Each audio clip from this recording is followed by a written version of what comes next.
Slow Road to Love, Book 1 in the Sunburned Land series, written by Juliette Duncan, narrated by Sarah Kennedy. Chapters 1 to 10. Chapter 1. Darwin, Australia. It was a perfect sunny afternoon in Darwin. Temperatures hovered around 33 degrees Celsius, relatively normal for this time of year. The small park across the street from Maggie Donovan's office was a hive of activity. Small children were playing in the adventure playground while their mums sipped coffee under the shade of the huge laurel trees. Business people scurried through with their heads down, dodged by youths on electric scooters, and couples strolled along the pathways surrounding the duck pond and fountains. One couple in particular caught Maggie's eye as she gazed out the picture window of the conference room, drawing her attention away from the staff meeting she was currently in. The woman, a tall blonde with an athletic figure, stood next to a baby carriage and was rocking it slowly back and forth. An older gentleman in a well-tailored dark suit approached the woman. He was tall as well, with greying hair at his temples.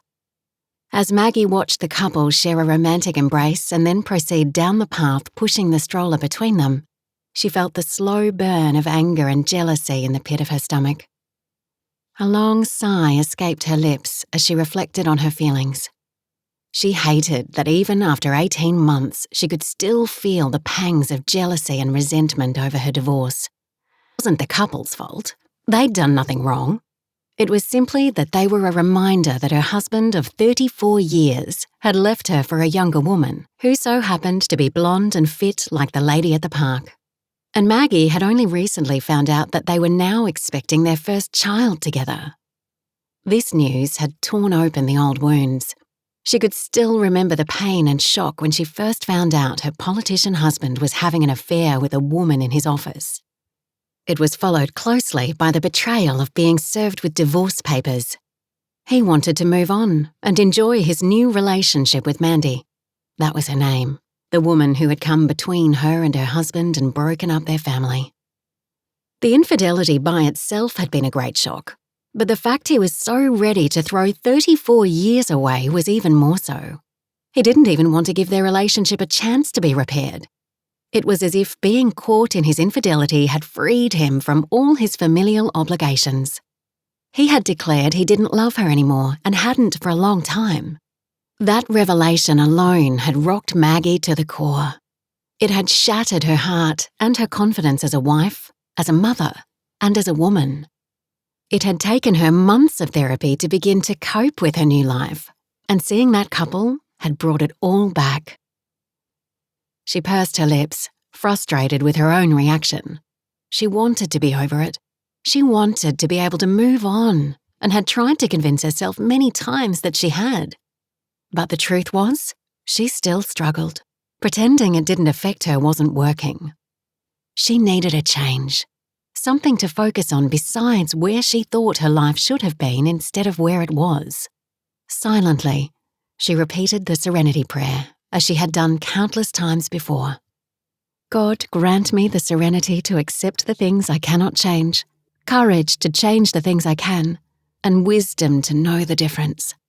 Only the sound of her name being called repeatedly pulled her from her painful trip down memory lane and self-recrimination. Maggie, is that okay? Or were you hoping for a different assignment? Maggie?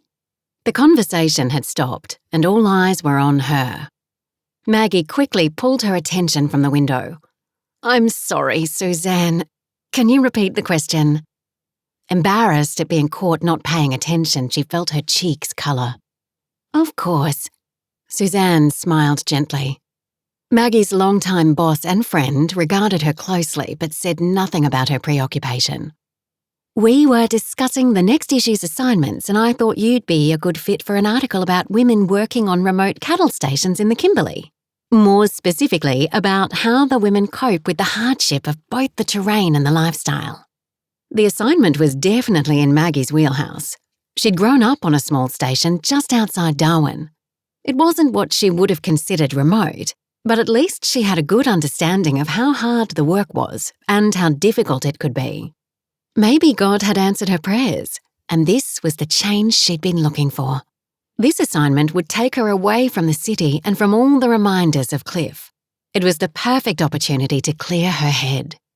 Plus, she liked the idea of being able to highlight strong and independent women who not only survived on these remote stations, but also thrived. Although the Kimberley area was a full day's drive away, Maggie jumped at the chance. I'd love to. Do you have some stations in mind, or do you need me to do some research? The wheels in her brain were already turning with ideas for the storyline. We have a few stations in mind that you could visit. Mike's already contacted Goddard Downs and spoken with the owner. They're located in a remote part of the Kimberley, and a couple of women there help to manage the station. I'd probably have you start there and work your way back, Suzanne said. Sounds great. Maggie's lips lifted in a smile. I'll set up a time with you and Mike tomorrow morning to go over the details. I'll look forward to it. The rest of the meeting passed without incident as Suzanne continued doling out the remaining assignments. As Maggie was gathering her things to go, she felt a light touch on her shoulder and glanced up. Suzanne's eyes were soft, as was her voice. Are you okay, Maggie? They were the only two left in the room, so Maggie felt comfortable letting down her guard. Besides, Suzanne knew all about Cliff and Mandy and the baby, so Maggie knew she could be herself. She stopped shuffling papers and looked her friend in the eye. Yes, I'm sorry. I didn't mean to disrupt the meeting. I happened to glance out the window and spotted a couple on the path at the park. The man was older and the woman was blonde and much younger. They were pushing a stroller between them and it caught me off guard. Ah, now I understand what put that scowl on your face. Well, perhaps this assignment is just what you need. It'll involve a lot of travelling and considerable research, so it'll give you a chance to get away and help to occupy your mind with other things. That's exactly what I was thinking. Maggie nodded and smiled at her friend. 2 days later, when Maggie was talking to her daughter Serena about the assignment, Serena echoed the same sentiments. I think this is perfect for you, Mum. It's about time you live a little. Get away for a bit. You've been wallowing far too long. I haven't been wallowing. And what do you mean, live a little? I live, Maggie argued as she balanced her mobile phone between her shoulder and ear while continuing to fold clothes and place them into her suitcase. She was leaving tomorrow to head to Goddard Downs, and her daughter had called her right in the middle of her packing. She had wanted to take the call because with her daughter's work, she didn't always know when she'd be available to talk. Maggie was proud of Serena. She'd followed in her mother's footsteps and studied journalism and was now the lead foreign correspondent in Western Europe for the Northern Australian Broadcasting Commission. Currently stationed in London, Maggie didn't see her very often, and with the time difference, Darwin being 8 hours ahead of London, she tried not to miss her calls. Mum, you haven't lived in years, even before the divorce. I take offence to that, sweetheart. I may not have lived an exciting life gallivanting across the world, but I've lived. I've worked my way through school, got a master's degree in journalism and foreign policy, and happened to raise 2 upstanding children. Though I'm beginning to rethink that last part, she said with mock indignation. She was only half joking. She was extraordinarily proud of who her children had turned out to be, though she wished Serena would make better life choices when it came to her relationships. Don't get me wrong, I appreciate everything you've done for me, but you put everyone else first, including Cliff. Don't call your father that, Maggie immediately corrected. Serena still harboured anger towards her dad and had taken to calling him by his first name to put some distance between them. Well, he stopped being my father when he betrayed our family. He can be a father to his new family now. Serena didn't even attempt to hide the bitterness in her voice. Oh, honey, he's still your father. That's not going to change just because he has a child with Mandy. Even as the words left her mouth, her stomach turned at the thought. But she needed to set the right example for her daughter and show grace and forgiveness. She would never forgive herself if she didn't try to mend the relationship between her daughter and ex-husband.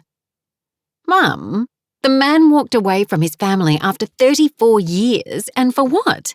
To start over with a new, younger, better family. Serena, it's not that simple. Maggie tried to argue, but even her arguments felt weak to her too. "Our marriage was complicated," she finished, lamely. "It is that simple, Mum. And no, it wasn't that complicated. He had a wife who supported his political career from the very beginning, who put her dreams on hold to raise 2 kids, and what thanks do you get? He got tired of you and us and wanted something shiny and new. You need to stop making excuses for him. He left. That's what men like him do.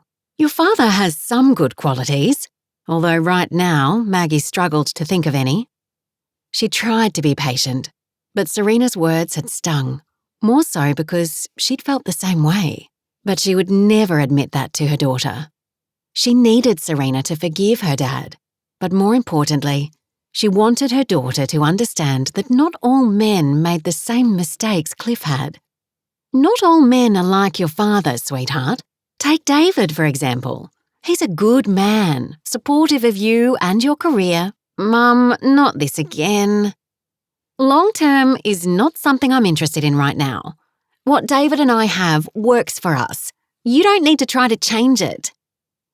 Ever since the news of the infidelity had come out and her father had moved out to live with his lover, Serena had distanced herself from her relationships, keeping any boyfriend at arm's distance. She claimed she preferred to keep her relationships open and loose, but Maggie couldn't help but feel that was a lie. It seemed more like Serena was trying to protect her heart. Trust had been broken when her parents' marriage crumbled, and she was probably feeling insecure because if her parents' seemingly rock-solid marriage could crumble after 30-something years, any relationship she was in could fall apart as well. "I think David is good for you, and you for him. Not every relationship will end up like mine and your father's." Maggie was met with a stony silence. She glanced at the phone to see if the call had been disconnected, but it still showed it connected. She waited another beat, but Serena said nothing. Her daughter could be stubborn when she wanted to be.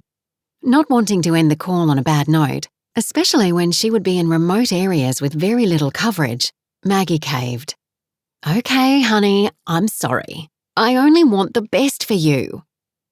After another brief moment, Serena sighed. "I know you do, Mum. And I want the best for you too, which is why I think this assignment has come at a perfect time.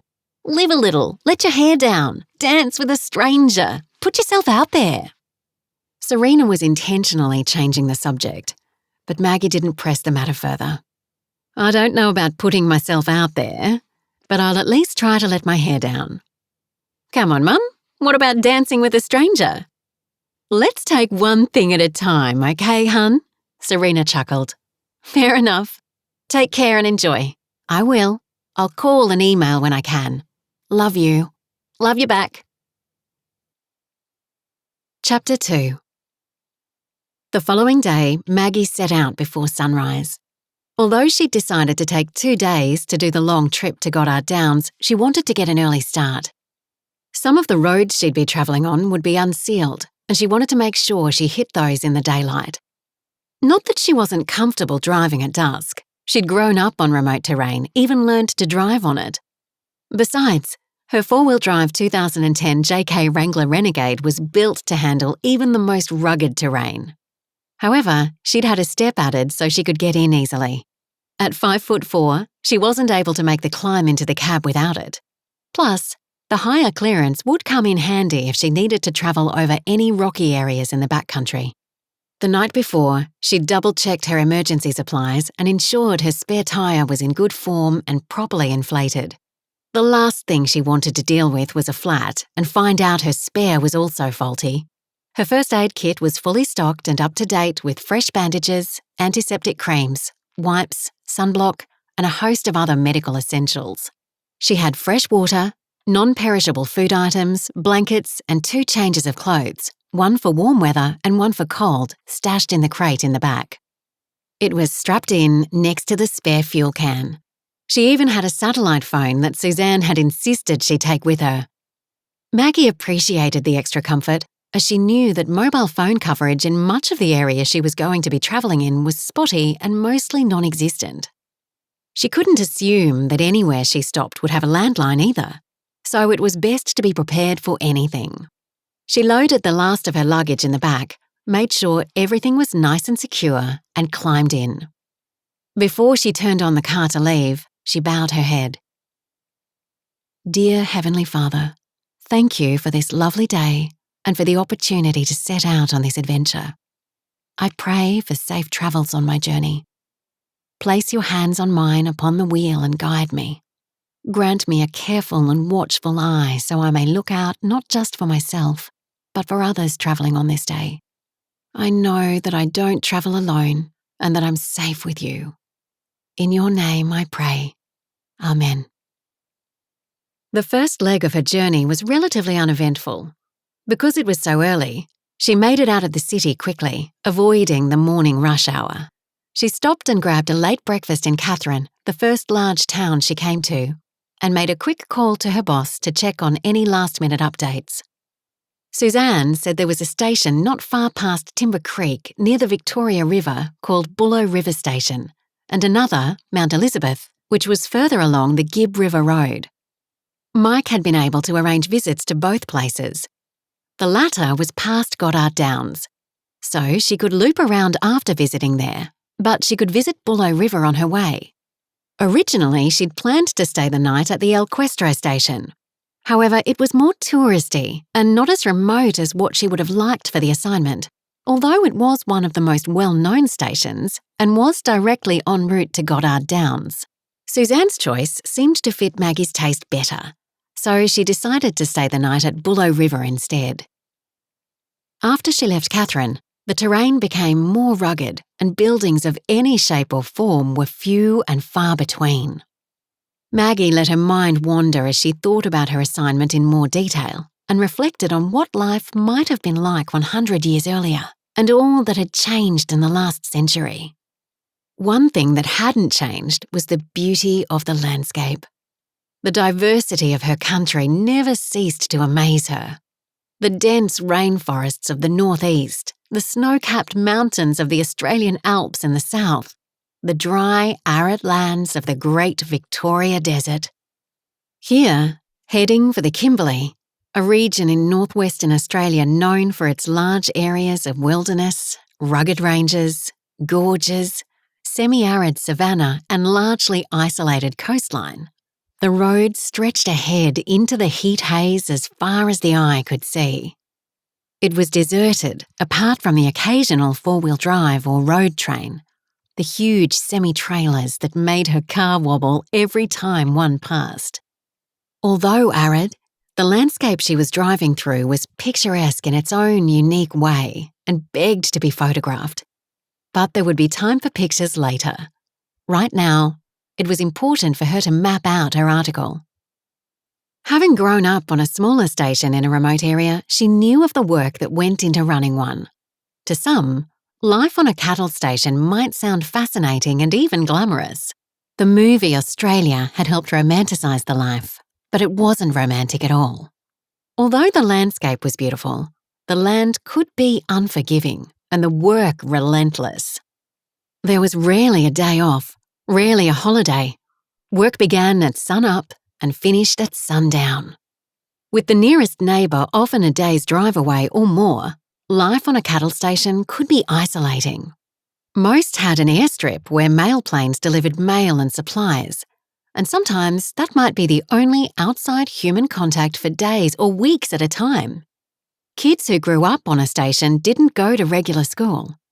Their school was the School of the Air, which, in the past, was primarily done by radio and how it got its name. Nowadays, most lessons were done via computers and the internet, but it still could be an isolating experience. Women on the station were expected to work just as hard as the men, but they weren't always given the same opportunities with regard to the type of work they were allowed to do. It was only a few decades ago that women were completely banned from stock camps, but now women were breaking barriers and shattering the misconception of what they were capable of. Women were flying the helicopters during roundups and managing the stations, but it didn't stop there. Women were also now becoming members of the various cattlemen associations and even entering the political arena, something unheard of in the past. But Maggie wanted to stay away from the political aspect of the cattle stations, at least for now. She would focus on the work that the women were doing on the stations themselves. Speaking of stations, she glanced up just in time to catch a sign advising that the turn-off for Bullow River Station was coming up. The clock on the dash said it was just after 4 p.m, so she'd made good time. She slowed as she came to the turn-off. Here, she would leave the main highway and travel on a dirt road that wound through acres of countryside, touching the northeastern side of the Kimberley region. The photographer in her wanted to capture pictures of the rugged hills and the wildlife she knew it was teeming with, but there would be time for that later. After more than half an hour, she reached the main house and parked in the front circle marked for guests. At the front desk, she was greeted warmly and told she was expected. As she waited to be checked in, an older gentleman appeared from the back office. He introduced himself as Hardy Jones, the station manager. He said he'd arranged for a special meal for her and some of the staff who worked on the ranch at 7 p.m. In the meantime, he offered to give her a tour of some of the grounds once she'd settled into her room. Maggie thanked him kindly and accepted the offer. He said he'd meet her back in the lobby in an hour. That gave Maggie plenty of time to unwind from her long day in the car. Once in her room, she made a couple of quick phone calls, one to Serena that went straight to voicemail, but that wasn't unusual. She left her daughter a message saying she'd arrived safely and would call her later in the week. Her next call was to Suzanne to give her an update on her ideas for the assignment. Suzanne was very excited about the angle of women breaking barriers in the cattle industry and agreed that Maggie should keep politics out of it for now. Exactly 1 hour later, Maggie met Hardy in the lobby. "I figured we could walk for the first part of the tour," he smiled at her congenially. "I imagine you probably want to stretch your legs after driving all this way." "Yes, a walk would be lovely, thanks." Maggie was used to long car rides, but lately she found it took a lot longer to get over the stiffness. She wasn't exactly 20 anymore. As they walked outside, Hardy pointed out different structures and paddocks and gave her some background on the station. They had 4,000 Brahman crossherd cattle spread over their 500,000 acres.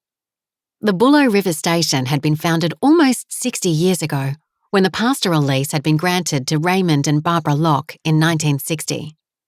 It was surrounded by the dark, tawny-coloured waters of the Victoria River and rugged hills that were home to a vast array of fauna and wildlife, and also home to Aboriginal rock art.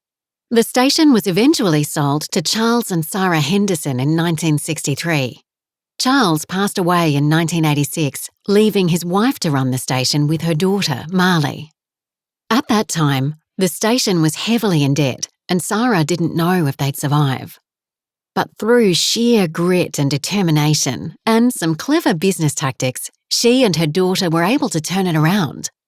Sarah was awarded Businesswoman of the Year in 1990 for her management of Bullow River Station. Maggie was fascinated by the history and peppered Hardy with questions, not only about life on the station and the roles women played, but how life had changed since then.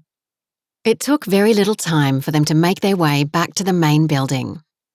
Hardy led her through the lobby into a small dining room set away from the main eating area. Several of the female staff were already there talking in small groups, obviously waiting for their guest of honour to arrive.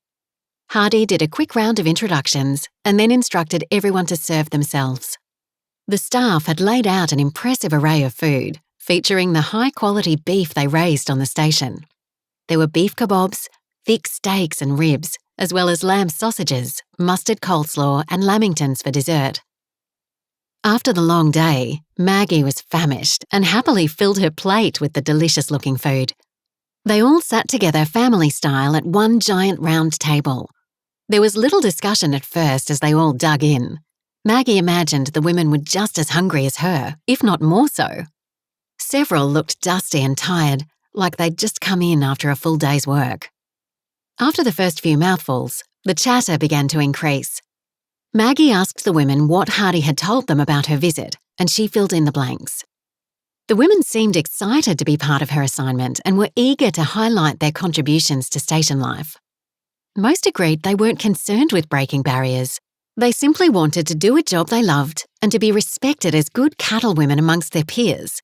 They weren't looking to have their pictures in the paper, nor have accolades heaped on them. They were more concerned about taking care of their herd and their station family. Maggie was touched by the camaraderie amongst the group. She listened to their stories of hardship and triumph. Several hadn't grown up on a station but had been raised in the city. They'd felt a longing, a calling to this rugged way of life. Maggie questioned them further about what it was like to leave city life, where everything was so easy, for this remote, challenging way of life, and how they'd adjusted. A couple said they'd considered quitting. Several others had quit before them, but it was the strength of the family and the love of the job that kept these other women here. After 2 hours of eating, talking, and laughing, Maggie had more than enough information. She'd filled 5 pages front and back with notes of all the stories they'd shared. She was pleased with the start and thanked the women for their willingness to let her go behind the scenes. There were lots of goodbyes and several hugs as Maggie bid them goodnight. As she lay in bed, she felt both lighter and more energised than she had in a long time. Chapter 3. The next morning, Maggie didn't leave Bullow River quite as early as she'd planned. The second leg to Goddard Downs wasn't as long as the first, so she could take her time getting ready and enjoy the breakfast buffet the station had laid out for guests. After she ate and was packed and ready to go, she looked for Hardy to say goodbye. The front desk attendant informed her that he'd left at dawn to round up some stray cattle in the hills. She wrote him a quick note expressing her thanks for his hospitality and left her number in case he'd thought of anything else she might want to know for her article. She made her way back down the access road and onto the main road. Hardy had been kind enough to fill up her tank the night before, so she didn't need to worry about stopping for fuel anytime soon. She drove for several hours, enjoying the wind in her hair and listening to her iPod through her Bluetooth speakers. She wasn't scheduled to arrive at Goddard Downs until 3 p.m, and since she was running ahead of schedule, she decided to stop at the Keep River National Park and take an hour or two to photograph the unique sandstone formations that lay at the end of the gorge. She took the gravel road that led to the beginning of the Jarnam Loop. Feeling restless, both physically and spiritually, she thought a hike in Mother Nature would be just the thing to lift her spirits. There wasn't enough time to do the full 7.5-kilometre walk, but she could do part of it. On a whim, she grabbed her pocket devotional and stuffed it in her hiking pack. Following the well-worn path, she listened to the white-quilled rock pigeons call to each other. Rock wallabies grazed in the shade of fat boab trees and Livingstone fan palms and looked up as she passed. The track started to incline, and she began to think it would be a good place to turn around, but something made her keep going.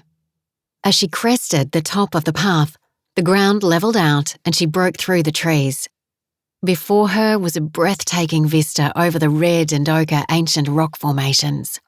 Below, the savanna plains were framed by the dark, jagged outlines of ridges and plateaus. It was here, in places like this, that Maggie truly appreciated God's power and majesty. Spying a flat outcropping of rock, she sat to take a breath and to be fully in the moment.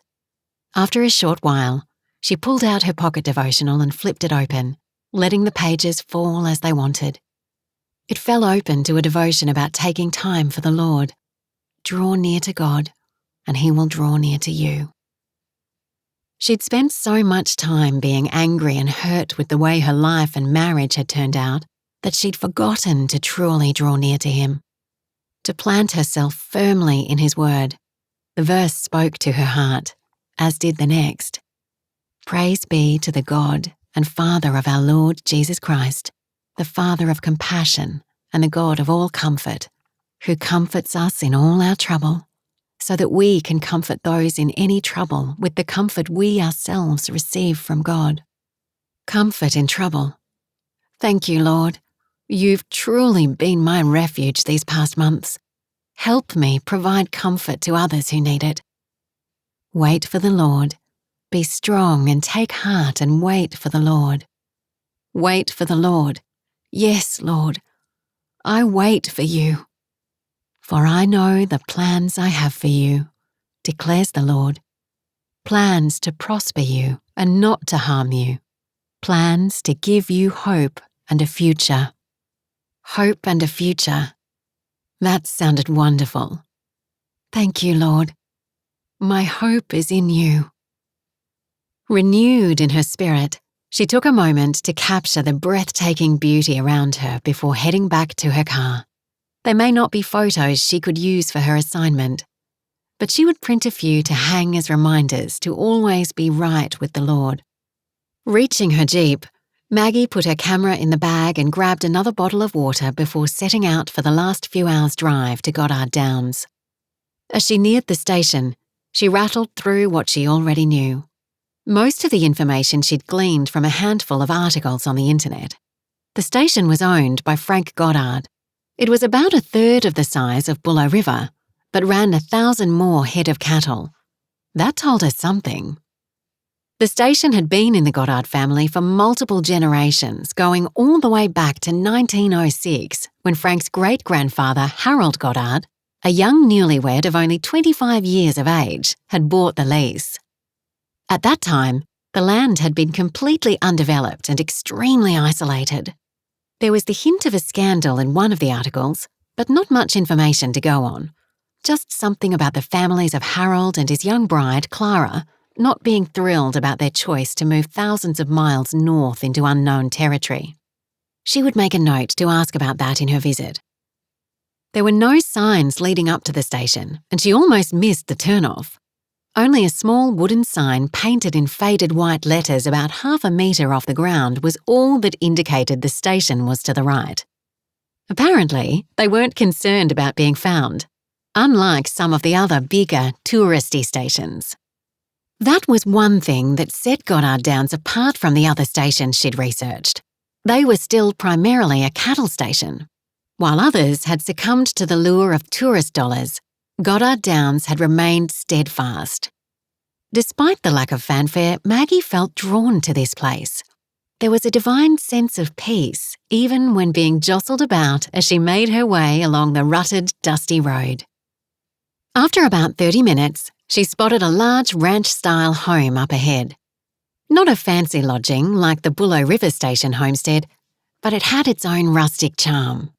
There didn't appear to be any designated parking area, so she pulled up to the side of the main entrance. Removing her sunglasses after walking up the stairs, Maggie blinked several times while her eyes adjusted after being out in the bright sun all day. As her surroundings came into focus, she realised there was no lobby or front desk. She'd walked straight into someone's home. It must be the wrong building. She turned to leave when a voice from behind stopped her in her tracks. "Hello, you must be Mrs. Donovan. Sorry, time got away from me and I didn't realise it was already 3 o'clock. It's a pleasure to meet you. I'm Olivia Carter, Frank's daughter."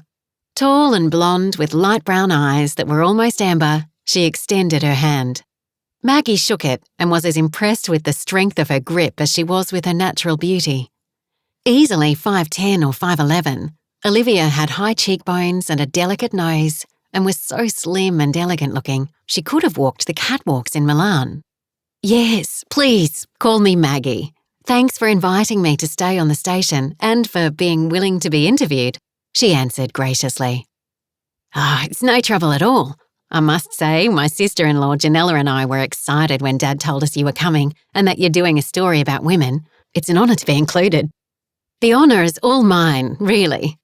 Maggie couldn't help but smile at the warmth and excitement in Olivia's voice. It was clear the young woman was proud to be a part of the story. "I imagine you've had a long day of travel. Let me show you to the guest house so you can freshen up. The fridge and pantry are fully stocked if you're hungry." "Thank you, that sounds great." It had been a long couple of days, and after spending the last few hours driving in the hot sun, a shower would be very welcome. "I'm parked out front. If you like, I can drive. Just tell me where to go." "Sure, that'll save the trouble of getting the quad from the workshop." They walked together to Maggie's Jeep. She started the vehicle and then looked to Olivia for directions, who pointed to the west. "We put you in the guest house overlooking the lagoon. It's a little way from the main house, but the view is spectacular. And it's peaceful and quiet in the evenings, which I thought would be good for your writing." Thank you, that's very thoughtful. They made idle chit-chat as Maggie made the short drive to the guest house. When she pulled up, her jaw dropped. After seeing the basic ranch house, she'd expected little more than a bungalow or shack. But next to the crystal-clear blue lagoon stood a gorgeous log cabin with a wraparound porch that faced the lagoon. 2 rockers were on the porch for enjoying the sunsets. It was simply delightful. "It's beautiful," she said.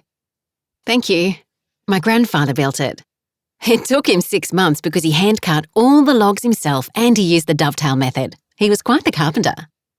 Maggie didn't know what the dovetail method was, but she could hear the pride in Olivia's voice. She followed her up the steps and, once ushered inside, was as impressed with the interior as she was with the exterior.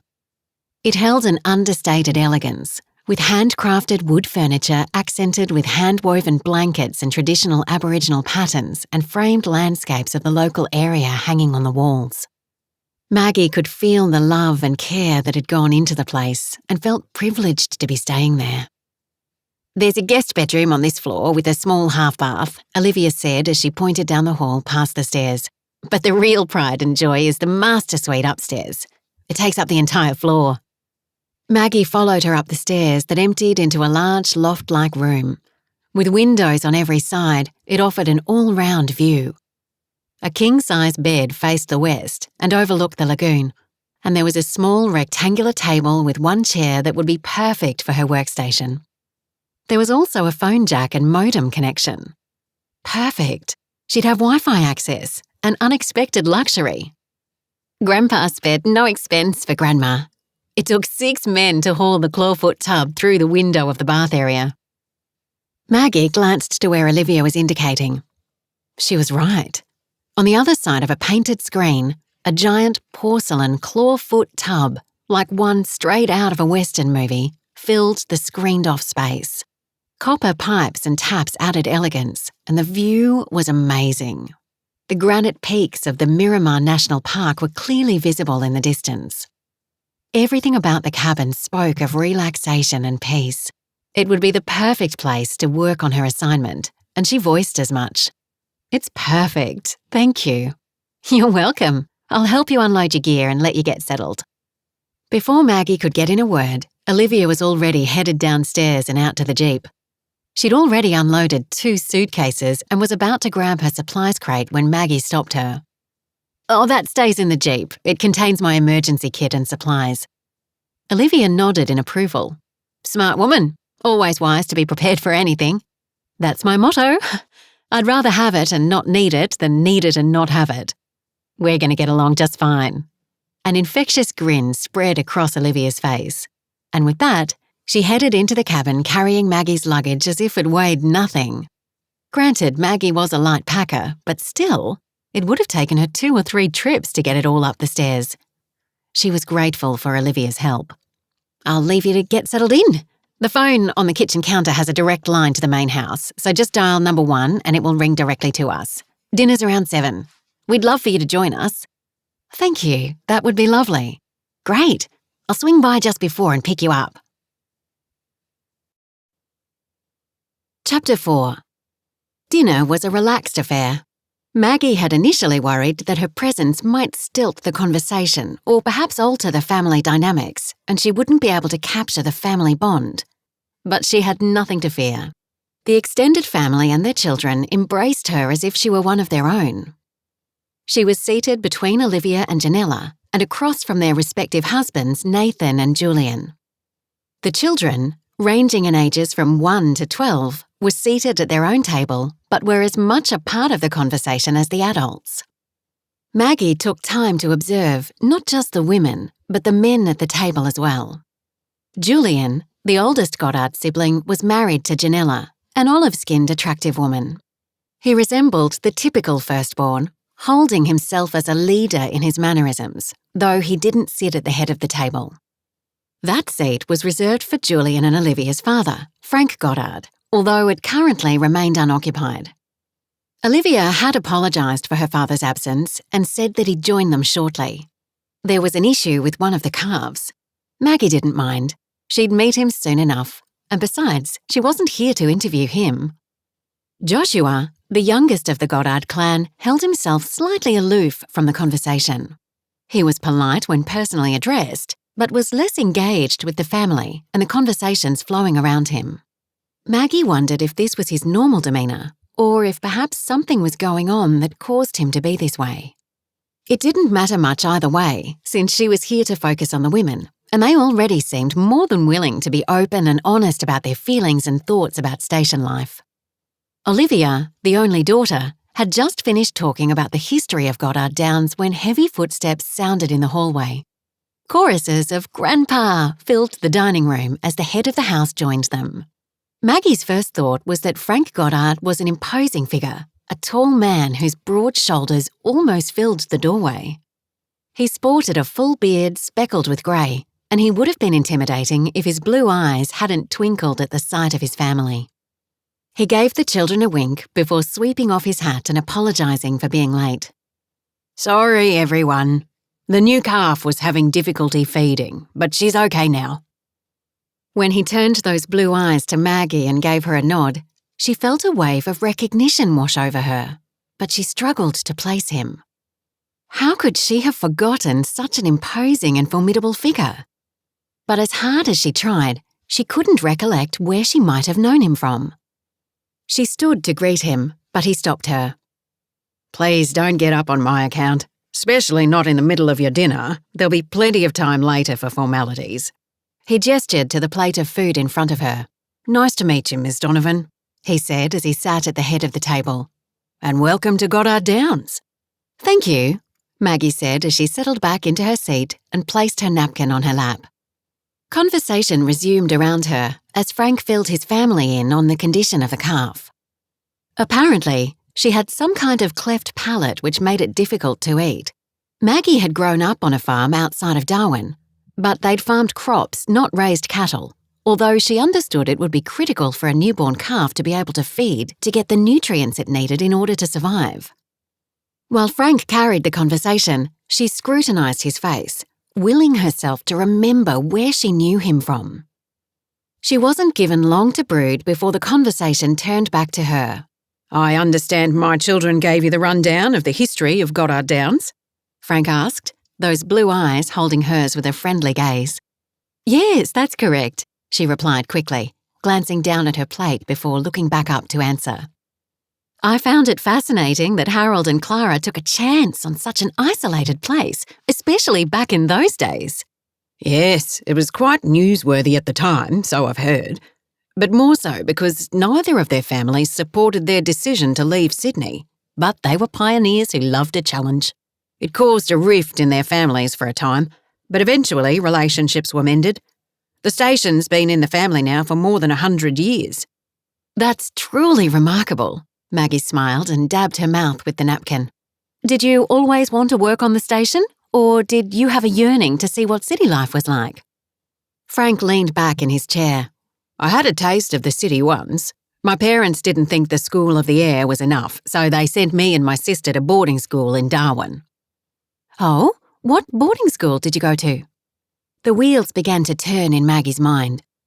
She'd also gone to boarding school in Darwin, and it was too much of a coincidence for their paths not to have crossed at some point. Darwin wasn't a large city, even smaller back then, and boarding school kids tended to hang out with each other. She wasn't sure how old Frank was, but he looked around her age, so it could be possible they'd run in the same circles.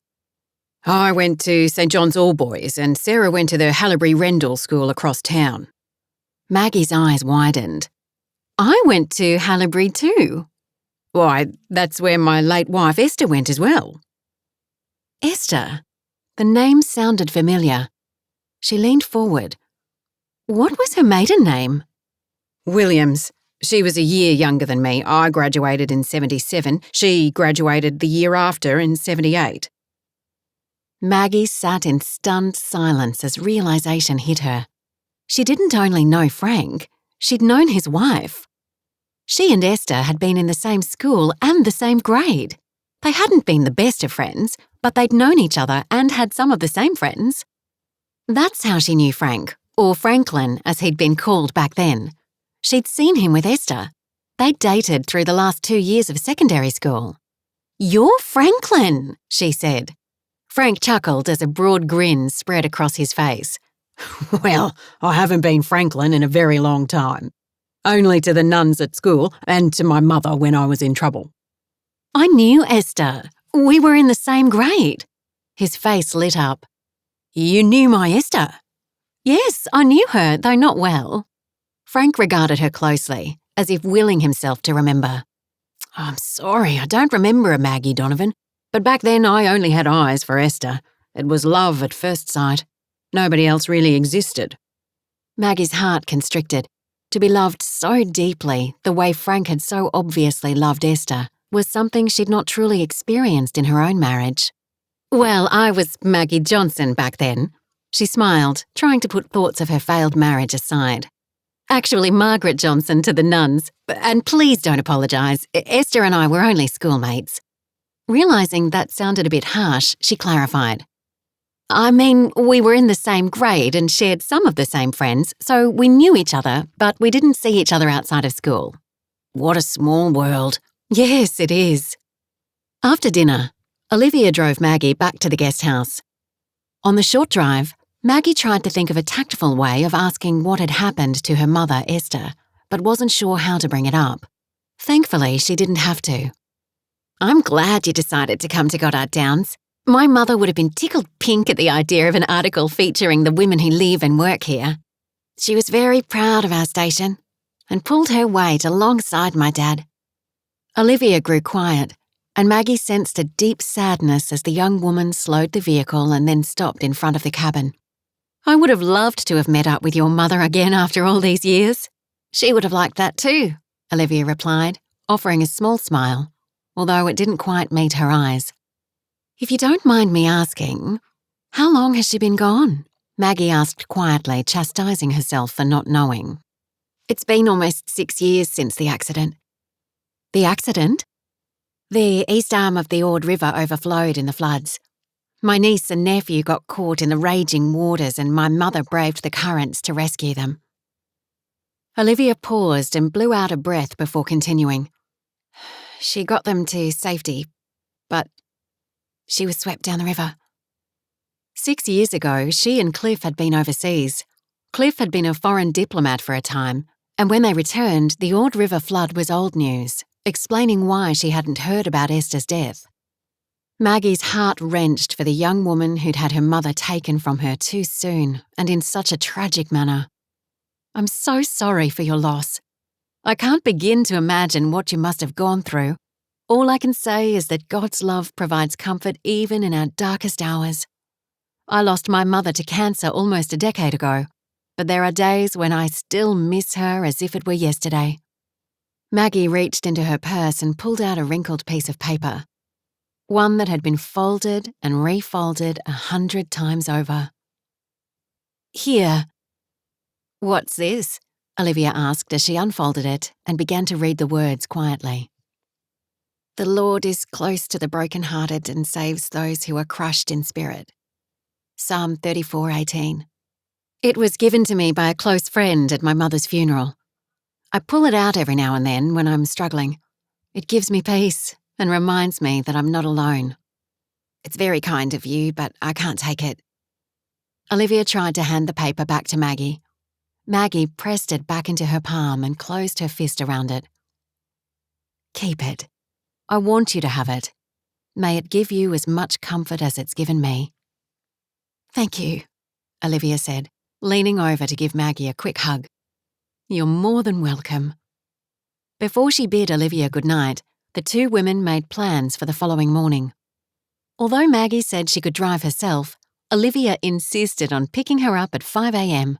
and driving her to the main house for a quick breakfast before Janella took her on the morning rounds, something Maggie was looking forward to. Chapter 5. 5 a.m. came too soon for Maggie. Although she was an early riser, she was rarely up before the sun, and now she'd done it twice in 1 week. She stifled more than one yawn when Olivia collected her and drove her to the main house. Thankfully, Janella had a steaming mug of coffee waiting when she and Olivia arrived for breakfast. They feasted on scrambled eggs, thick slabs of bacon, and homemade buttery biscuits before Janella took her on the morning rounds. Frank and his sons were already out working, and Olivia was staying back at the house to do some bookkeeping and paperwork for the upcoming auction while looking after her 2 young children, a 3-year-old daughter and a 15-month-old son, so it was just Janella and Maggie for the first part of the morning. Janella's children, Caleb and Sasha, were busy with their School of the Air lessons under Olivia's supervision. Maggie appreciated the one-on-one time with the woman and the opportunity to gain a different perspective. Janella had married into the family and into station life instead of being born into it. Maggie learned that Janella and Julian met when they were teenagers. Janella's family had moved to Kununurra, the nearest town to Goddard Downs, and her father was looking for work. Life hadn't been the easiest for Janella, growing up with an Aboriginal father and a white mother, and at times she'd experienced discrimination from both sides of her heritage. She wasn't white enough for her white family and not dark enough for her Aboriginal family. But things took a turn for the better when they landed at Goddard Downs, where the family was immediately accepted. Despite her father being Aboriginal, he and Frank hit it off straight away. They'd both had extensive experience raising cattle, and her dad had worked with farm animals most of his life. Frank had been seeking another hand to help with the cattle and to help reclaim some of the land for additional crops. The 2 men bonded over eco-friendly farming techniques, but her father cemented the friendship when he helped Frank save 2 yearling calves that had gone astray and were caught in a dangerous ravine. The loss of 2 yearlings would have been extremely costly, but together they'd managed to get the 2 calves out before the rains came and drowned them. Janella and her family had lived on the station since then. She and Julian had initially kept their relationship a secret for fear that Frank might not approve, but they couldn't have been more wrong.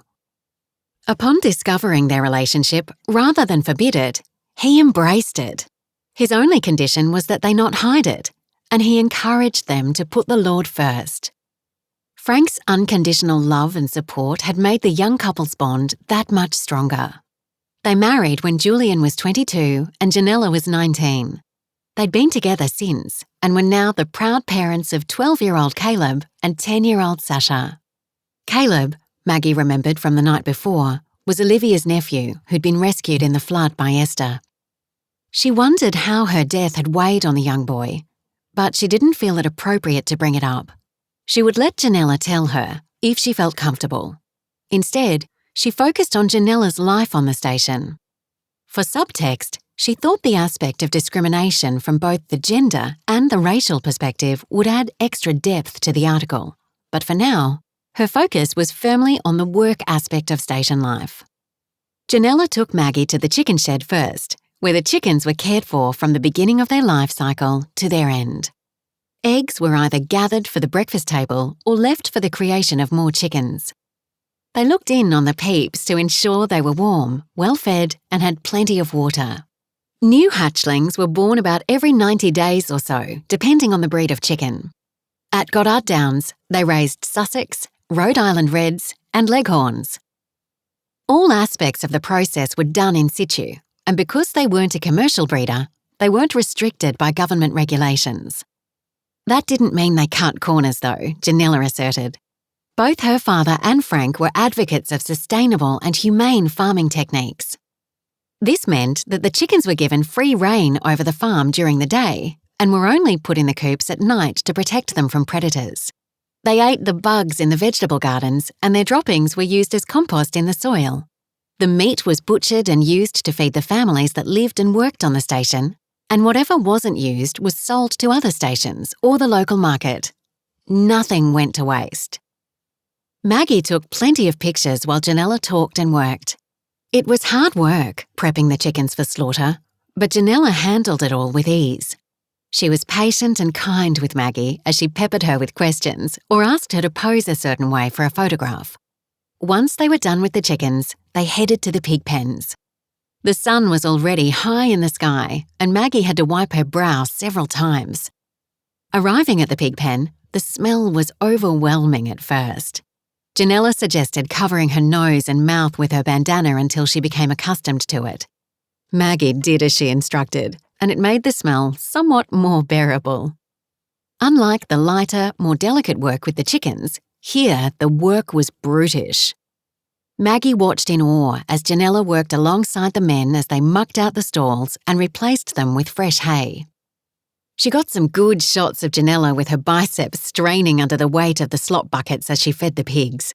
Although Goddard Downs was known mostly as a cattle station, they also only had 100 head of pigs, mostly large white, but a couple dozen Berkshire as well. The pigs surrounded the workers as they went about their business. Janella wasn't a large woman by any means, but she manoeuvred them out of her way as if they were 10-kilo sacks of flour. The action shots Maggie took would be great talking points for the article. After the pigs were the alpacas and sheep. At Goddard Downs, both were mainly raised for their wool, although they did occasionally butcher a sheep for mutton stew, but it was a rarity.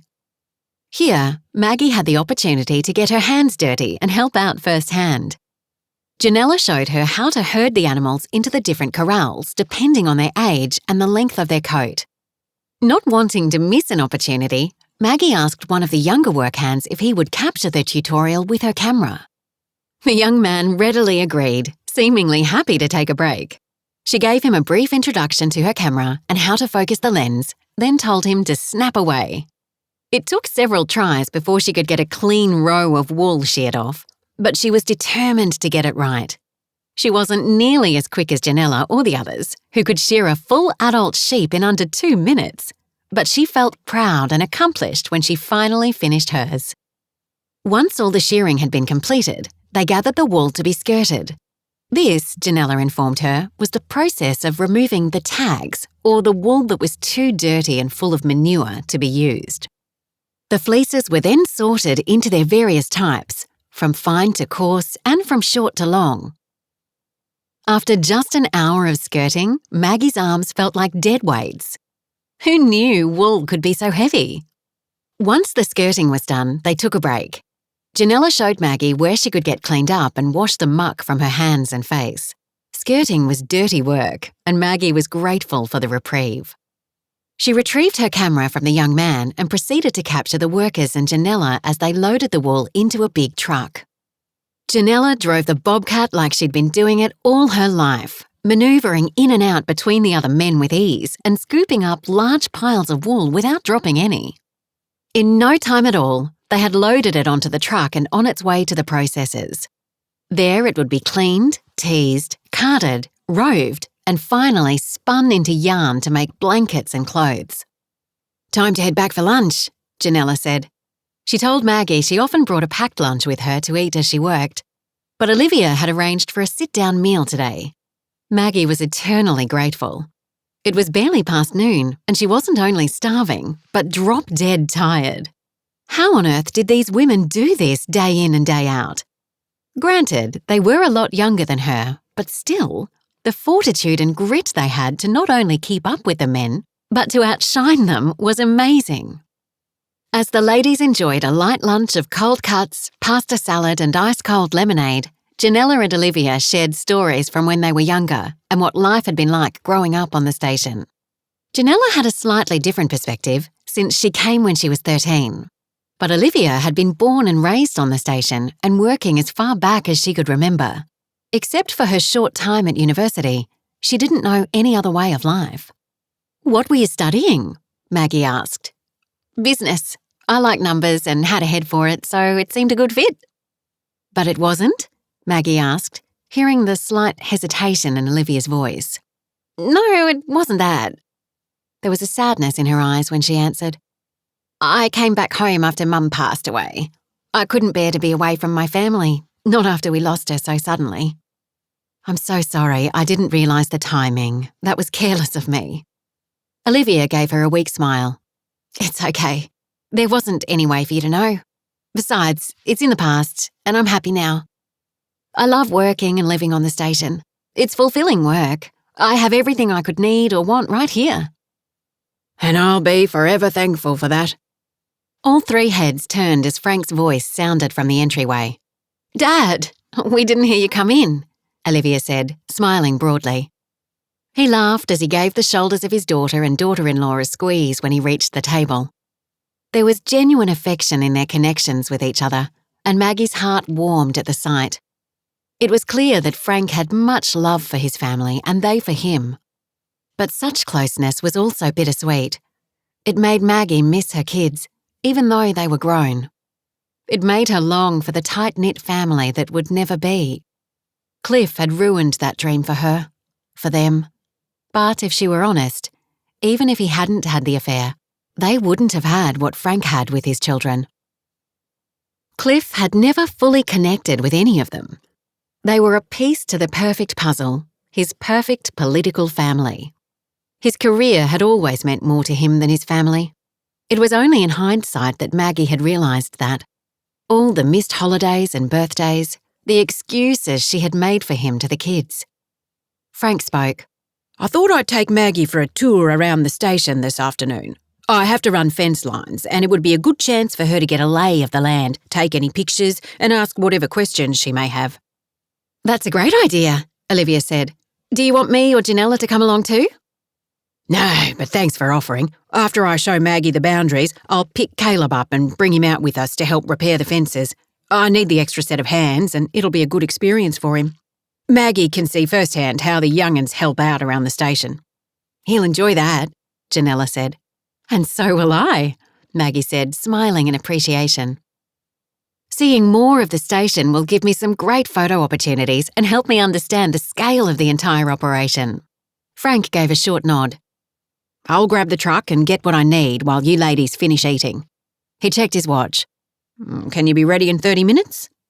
Of course, Maggie smiled as she answered, though her stomach fluttered as if butterflies had been set loose. She wasn't sure why the idea of being alone with Frank Goddard made her nervous, but it did. She would reflect on that later, because right now she had to finish eating quickly. She didn't acknowledge the fact that she also wanted to hurry so she could take a few moments to freshen up before they left. She would reflect on that later as well. Chapter 6. Frank was right on time. 30 minutes later, on the dot, he pulled up in his truck in front of the main house. He jumped out and walked around to the passenger side and held the door open for Maggie as she climbed in, thankful she was wearing shorts and boots, and for the handle she could use to pull herself up with. She was sure her ascent was less than elegant. It was nice to know that good manners were still valued even in remote areas. When she said as much after Frank joined her in the cab, he chuckled. My great-grandmother would roll over in her grave if she discovered I didn't hold the door open for a lady. She sounds like quite the character. She was at that. She was a pioneer of her time, with only grit and faith in God to help her not only survive in this remote area, but to thrive and prosper. I wish I could have met her. I can't even fathom making the courageous choices that she did. I'm not sure I could have done it. Oh, I don't know about that, Frank said as he regarded her closely. I think you'd be surprised at what you could do. I bet you're made of sterner stuff than you think. Maggie felt the warm heat of a blush creep up her neck at the surprise compliment. Thank you, she said, lowering her gaze. A moment of awkward silence fell between them. Maggie started fiddling with her camera lens to give her hands something to do. With a small cough, Frank started the truck and headed down the main road. He talked as he drove, pointing out various landmarks of the station. Goddard Downs is approximately 150,000 acres, or roughly 234 square miles. He turned to her and grinned. Now, we won't be driving the entire perimeter today, but I'll show you the highlights. Maggie grinned at his jovial manner, the earlier awkwardness completely gone. They got on easily as Frank talked about his land. He spoke with passion. It was obvious he loved the station, its heritage, and what it represented to him. We're lucky in its location. We're bordered on all sides by conservations and national parks. Harold and Clara couldn't have picked a better spot. They stopped on a hilltop that had a gorgeous 360-degree view. Maggie jumped out to take some photos. He pointed to the east. Over there is the Keep River National Park. You can see the sandstone formations in the distance. Maggie followed the direction he was pointing and could just make out the reddish rock outcroppings. She dug into her bag for her telephoto lens, thankful she'd brought her long-range lenses for just such an opportunity. After she'd taken half a dozen shots, he pointed to the west. Here, we're bordered by the Goomig Conservation Park. And a little to the north is the Jamandi-Wooningham Conservation Park. To the southwest, there's the Barham Conservation Park. They're all part of the Calm Act. I've heard of that act, but I'm not overly familiar with it. It stands for the Conservation and Land Management Act. In addition to several other acts, it was introduced to help provide for the conservation and preservation of native flora, fauna and wildlife. The Conservation Commission and the local Aboriginal tribes worked together to help preserve their natural and cultural heritage, as well as enriching cross-cultural awareness. So that means you can't be built out? Exactly. We'll never have to worry about further development. No big city hotelier or developer can come in here and decide to build a flux of resort hotels or clear the land for a superhighway. It will always be as it is, as God intended it to be. There must be peace in that knowledge, Maggie thought as she gazed at the beautiful landscape before her. So many things in this world had been irrevocably changed by mankind. And there was something incredibly humbling about being in the presence of something that had been so totally untouched, just as it had been since the dawn of time. When she said as much, she could tell her words had touched Frank. His light blue eyes shone, and he nodded his head in agreement. You get it. I couldn't have said it better. They stood there for a long time, neither speaking, both simply enjoying the moment together. But eventually, it was time to head back and pick up Caleb. It took 20 minutes to reach the sheep paddock where Caleb had been helping shear the rest of the sheep with his father. As the truck came to a stop, Frank honked the horn and waved his arm to get the boys' attention. Even from a distance, Maggie could tell that Frank's grandson took after him. At only 12, he was already taller than her. He had broad shoulders and long arms like his grandfather, though he still had the slenderness of youth. He also had the awkward gait of a boy not yet used to his size. Maggie made a move to the back seat, but Frank reached out his hand. That's okay, Caleb can jump in the back, he's used to it. Looking at Caleb's size with some skepticism, Maggie said, So long as you're sure. I'll be fine. Caleb's voice broke as he spoke to Maggie, clearly showing the signs of transitioning from a boy to a man. His olive skin grew slightly pink as he ducked his head, deflecting Maggie's gaze. Frank put the truck in gear and headed out. She settled into her seat and enjoyed the scenery while he chatted with his grandson. It was obvious to her that he had great affection for the boy, and vice versa. Frank headed southwest of where they'd been earlier that afternoon, pulling up next to a couple of trucks where 2 other men were hauling fence supplies out of the back. Caleb jumped out to help before the truck had barely stopped moving. Here we are, Frank said as he opened Maggie's door and offered his hand to help her down. She figured his hands would be coarse and rough given the nature of the work he did on the station. But to her surprise, his hand felt both strong and soft against hers. An unfamiliar warmth spread under her skin at his touch, catching her off guard, and she lost her footing. "Oh, goodness!" she cried as she fell into Frank's arms. Whoa there. He caught her around the shoulders and held her upright. Are you okay? You didn't hurt anything, did you? Caught unawares, all she could do was stare into those pale blue eyes. He continued to look back at her in silence until his brow furrowed with concern and she realised he'd asked her a question. Yes, I'm fine, thank you. She managed to stammer after collecting her wits. It had been some time since she'd had a man's arms around her.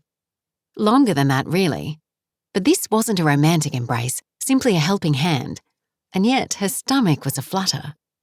Realising that not only were his arms still around her, but that they also had an audience, Frank stiffened. The eyes of the other 2 men and Caleb were on them. The 2 adults looked on with smirks on their faces, but Caleb's eyes were wide. Taken aback by his reaction, Maggie quickly stepped back and smoothed an invisible ruffle on her shirt. She pointed to the materials the men had just finished unloading and asked him what they were doing. We're replacing this section of fence, he replied, obviously relieved to be talking about work. Maggie squinted at the fence but couldn't see any holes or gaps. But there doesn't look like anything to be wrong. Sure, it was a bit rusted and sagged in a few areas, but it was intact. It seemed like a waste. Frank seemed to read her mind as he answered her unspoken question. With so many acres, we have miles and miles of fence row. I found, or I should say, Julian figured out that it was more cost-effective and less time-consuming if we kept to a schedule of fence repairs. Maggie was puzzled.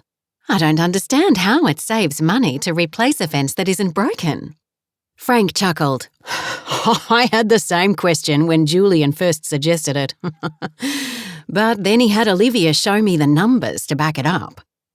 She always did have a good head for business, he said proudly. But getting back to your question, the cost comes into the lost cattle and the deterioration of the integrity of the fence that ends up causing even more damage. Okay, so I understand the lost cattle, but I'm not sure I get the integrity of the fence. Well, the fence is barbed wire, and barbed wire rusts over time, right? She nodded, wondering where he was going with this. And the fence is all connected, right? Again, she nodded. All that tension is spread out across a long distance rather than on one spot. He paused, making sure she was still with him. So, over time, the wire will rust and start to decay, or a storm takes out a section, or what have you. When we only repaired the fence if it was broken, not only did we lose out on any cattle that escaped, but we wouldn't always know when the holes occurred. The added stress on the fence sections between the holes caused the fence to become less stable and wear out faster. We found that over time, more and more sections were failing faster than we could keep up with. So, Julian came up with the idea of doing a scheduled fence repair as preventative maintenance rather than a reactive maintenance, as he calls it. And changing miles and miles of fencing that hasn't failed yet is still cheaper. Maggie couldn't hide the scepticism in her voice. Frank laughed at her expression. I didn't believe it either until Olivia showed me the expense numbers. It was true that it was more costly that first year, but then, as the plan began to unfold and we started changing out sections on a schedule, the numbers flattened out. It also made things easier from an accounting perspective. Instead of having a large influx of unexpected expenses that we didn't know how to plan for, we now have a virtually flat rate expense that we can budget for each month. The only time it fluctuates is if the price of the wire goes up or down. Wow, that's really quite clever, especially from a business perspective. I never would have believed that would work, let alone have the courage to try it. Sometimes all you have to have is a little faith. Frank's eyes twinkled.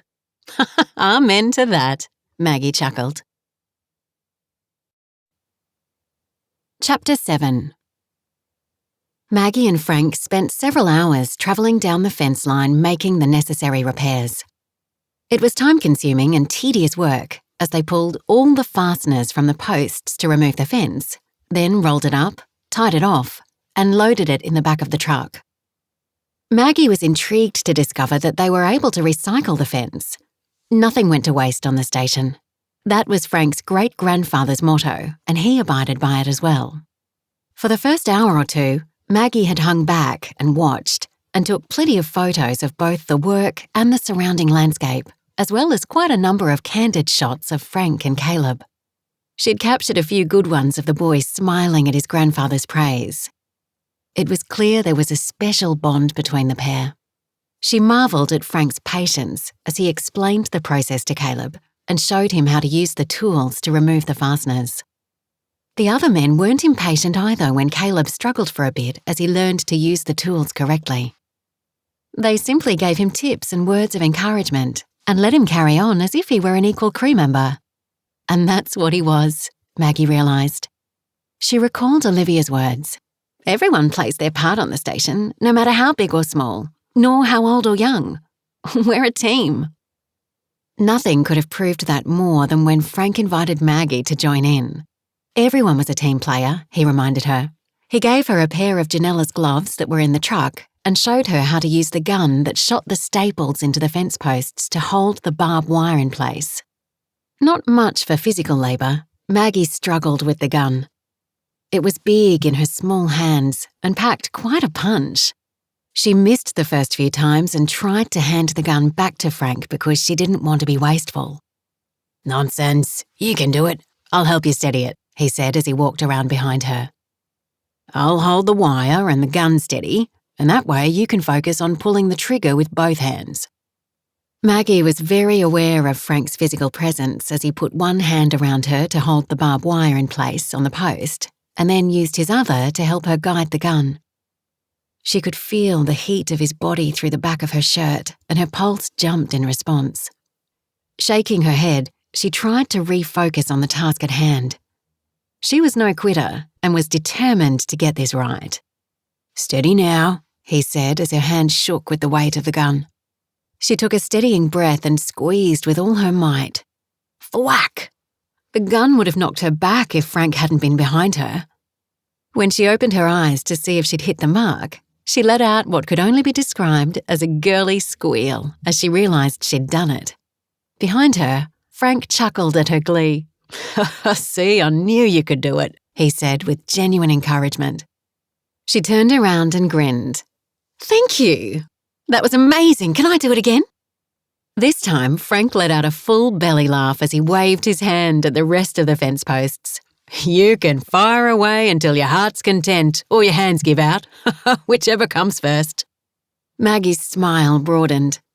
It felt good to have someone believe in her and support her the way Frank did. Cliff had never been supportive of anything she'd done or wanted to do unless it benefited his political career. And even then, he would more often than not sneer and make derogatory comments that her efforts weren't good enough. She hadn't realised how tired she'd been of the constant criticism. To have someone, a virtual stranger, be so encouraging was both amazing and eye-opening. Frank helped her with the next few until she got the hang of it. Then he let her hold the gun by herself while he held the fence in place for her to tack it in. She worked for about 30 minutes before her hands finally gave out. "Oh," she said as her arms sagged with exhaustion. "I can't even feel my fingers anymore." "You did well," he said as he took the gun from her shaky hands. "Better than I expected from a city gal." Maggie feigned offence, but his eyes twinkled with mischief, and she realised he was only toying with her. Relaxing, she joked along with him. "Hey, city girls can hang on the station." "Well, you certainly can, that's for sure." She pulled off her gloves and rubbed her sore hands as they made their way to one of the trucks to grab some water. Caleb was already there, leaning against the truck, his baseball cap low over his face. Maggie tried to engage him in conversation while Frank stopped to talk with one of the men, but all she could get out of him were one-word mumbled responses. After a few tries, she gave up. The water was ice-cold and a welcome treat to her parched throat. She hadn't realised how hard she'd been working until they'd stopped. She was grateful for the respite. Just as Frank joined them for a drink, one of the other men called over to him. "Hey, Frank, Rob called and said there are some loose cattle on the Lower East Side." "Oh, not again." Frank's face twisted in frustration. "Oh, this is the 3rd time this month." "Jim and I can finish the fence line if you want to take Caleb and Mrs. Maggie to help Rob round them up." Maggie thought it was endearing that the man had referred to her as Mrs. Maggie. Apparently, the manners extended beyond Frank and his family and was ingrained into his crew as well. That impressed her immensely. "Whereabouts on the Lower East Side?" Frank asked. "Down by the river." The man scratched his head, hesitating slightly before continuing. "Near Ivanhoe Crossing." Maggie wasn't sure why the man hesitated or what the significance of Ivanhoe Crossing was, but as soon as Frank heard the location, he stiffened. "That's okay, Mike. Why don't you let Caleb stay here and help finish the fencing?" Frank gave his grandson a squeeze on the shoulder. "I'm sure Maggie, Rob and I can round up a few wayward cattle." Befuddled, Maggie glanced from Frank to the man called Mike and then to Caleb, who was staring down at his boots, scuffing them in the dirt. Something was going on, but she had no idea what. Frank finished giving the men his instructions and then led Maggie back to the truck. She climbed in wordlessly as he held the door for her again. She watched as he walked around the front, climbed in, and started with a stony expression on his face. He waved in the direction of Caleb and the men and then took off down the track. Maggie sat quietly with her hands folded in her lap as she wondered if she should ask the questions that were on her mind. She argued with herself for a good minute before curiosity finally got the better of her. "Excuse me for asking, but what was that about?" "Huh?" he said as if she'd pulled him from deep thoughts. She repeated the question. "Back there, what was that all about?" He didn't reply, and his gaze remained firmly fixed on the track ahead. She didn't get it, and wondered if she'd done something wrong by asking. But finally, he spoke. "You saw that, did you?" Maggie nodded. It was kind of hard not to." He let out a heavy sigh. "Do you know anything about how Esther died?" Maggie gulped. Oh dear. She'd opened a bag of worms. She hadn't meant to. Should she tell him that Olivia had told her some of the details? She didn't want him to be upset with his daughter, but she couldn't lie to him either. "A little. Olivia mentioned there was an accident and that Caleb had been there." They came to a wide river crossing. Frank stopped the truck on the bank and turned the engine off. They sat in silence, staring at the water for a long moment before he began to speak. His profile was sombre. There was an accident, and Caleb was there, and it did take Esther's life, but there's more to it than that. Maggie's journalistic inquisitiveness made her sit up. She was sure that what Frank was about to reveal would be heartbreaking. But maybe she didn't need to know, after all. She barely knew the man. And here he was, about to tell her how his wife died. Facing him, she touched his arm lightly. "You don't have to tell me if you don't want to." Slowly, he turned his head and looked at her. His eyes seemed clouded with visions of the past. "It's okay. I'm happy to tell you. You knew her, after all." That was true, and if she were honest, she would like to hear the story. But it still made her feel like she was intruding, crossing a line. He blew out a heavy breath and stared at the river. It was the rainy season of 2013. The boys and I were moving cattle to higher ground, and Esther had taken Caleb and his little sister to get supplies before the roads closed. They stopped on their way back to help a young family whose car was stuck in the mud. They didn't have a four-wheel drive and had foolishly tried to drive through water-soaked roads. It took Esther a bit to dig them out and winch them back onto the road. The kids had begged to be let out of the Jeep and Esther finally relented, but she made them promise not to go far. The Ord River was in view, but they were a safe distance away, or so she thought. He paused to inhale deeply. Maggie felt the beginnings of tears as the story tugged at her heart. Esther turned her back for only moments while she waved the other family on. When she turned around, the kids were gone. She searched everywhere but couldn't find them. It wasn't until she heard Caleb screaming for help that her worst fears were confirmed. She raced to the river. The children were clinging to branches as the water raged below them. As Caleb tells it, Sasha had wanted to see the river. And being the big brother, he said he'd show her, but they had to be quick. Sasha was only 4 at the time and a curious sort. Caleb looked away for an instant and that's all it took. Sasha was swept away in the current almost immediately. Maggie closed her eyes as she felt tears building. Those poor children. Both children knew how to swim, but they weren't a match for the strong current. Sasha was swept downstream but managed to get caught in a tree. Caleb tried to rescue her but got swept away too. He got caught up in debris and an eddy and broke his leg. Esther managed to reach him and carried him to safety. We always keep rope in the Jeep for emergencies, but Esther had left it behind in her haste. She waded into the raging river with nothing. No life jacket, no lifeline. Frank's voice caught as he struggled through the rest of the story. She got to Sasha and started to swim back with her, but she could barely keep Sasha's head above water, let alone her own.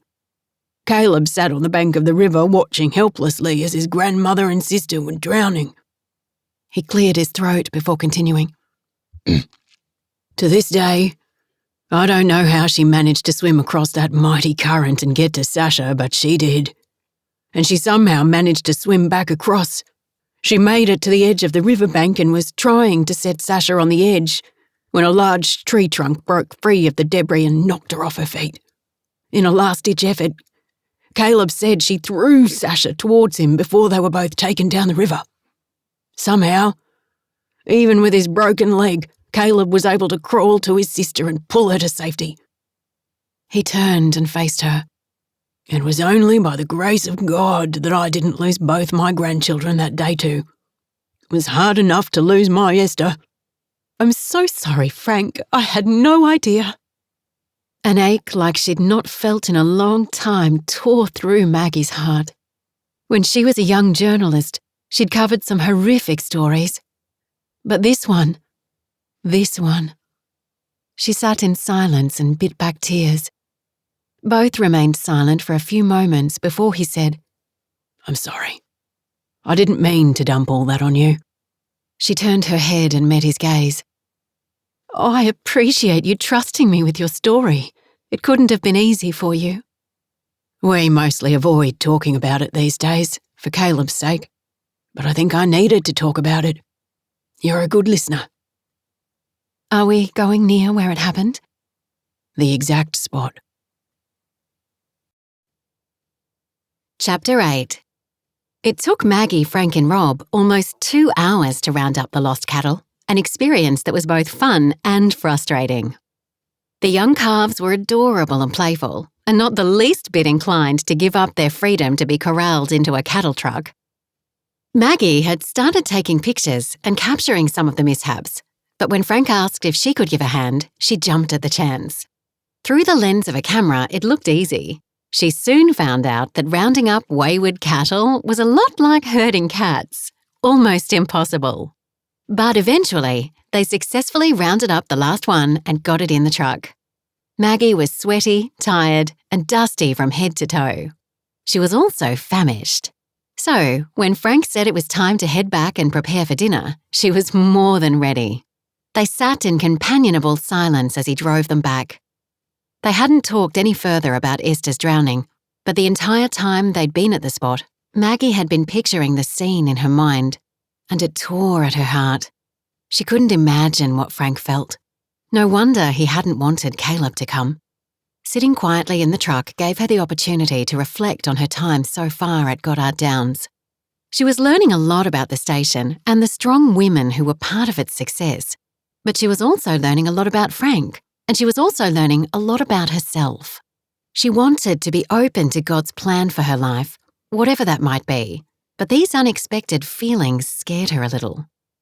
After Frank had shared with her about Esther's death, something had changed between them. She was still very aware of his presence, but there was an ease between them that hadn't been there before. Sharing something so deeply personal and heart-wrenching had forged a bond between them. She didn't feel the nerves she had earlier, and there wasn't any awkwardness either. She wasn't sure what to do about this newfound revelation, so she tucked it away in the back of her mind. For the time being, she enjoyed the ride and the wind in her hair. When he pulled up in front of her cabin, she waited for him to open her door and help her down. This time, when his hand touched hers, it didn't feel foreign. It somehow felt right. She smiled at the thought, and he looked at her quizzically. Penny for your thoughts? For some reason, she laughed. She was grateful he couldn't see inside her head. There was no way she was going to share what she'd been thinking, at least not right now. So she simply told him she was thinking about the day's mishaps with the cattle. He grinned and then walked with her to the cabin. She turned when she reached the steps. Thanks for everything, Frank. It's been such a memorable afternoon. I especially enjoyed learning how to shoot a staple gun. She flashed him a playful grin. That statement made him laugh. Oh, well, it was my pleasure. She wanted to thank him again for sharing about Esther. It couldn't have been easy, and it meant a lot that he'd felt comfortable enough to share something so deeply painful with her. In the short time she'd been at the station, she'd gained so much respect for the life he and Esther had built for their family and the obvious love they'd shared. But she didn't want to stir up painful memories again. Instead, she simply said, "Well, I'd better go in and get cleaned up for dinner." Frank nodded. I should probably do the same. The women run a tight ship. There's no way they'll let us within 10 feet of the dinner table with this dust. I'll swing back a little before 7 to pick you up." "Oh, there's no need, Frank. I can drive myself." "I won't hear of that. You're our guest, and I'm more than happy to escort you." "Okay, I won't argue. Thank you." Maggie gave him a smile that bordered on a grin and then headed inside the cabin, blowing out a breath. She closed the door and sank against it as a new and unexpected warmth surged through her. Could Frank be feeling some of the same things she was? As Frank drove away from the cabin, he had two women on his mind, Esther and Maggie. They were different from each other.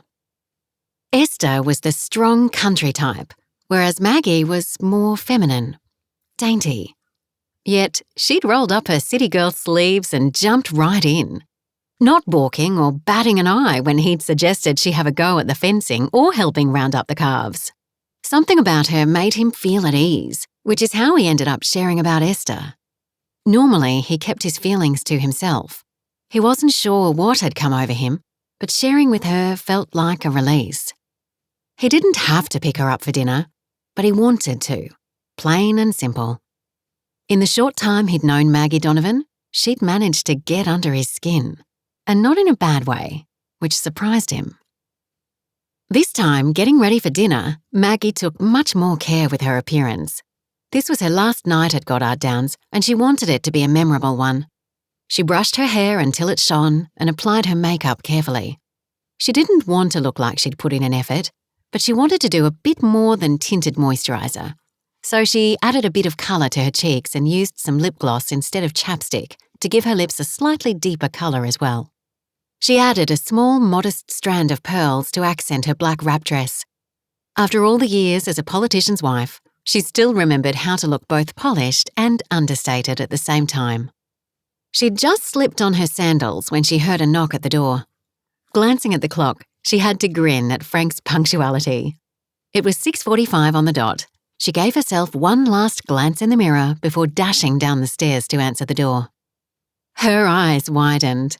She hadn't been the only one to take extra care with their appearance. Frank's hair was still damp.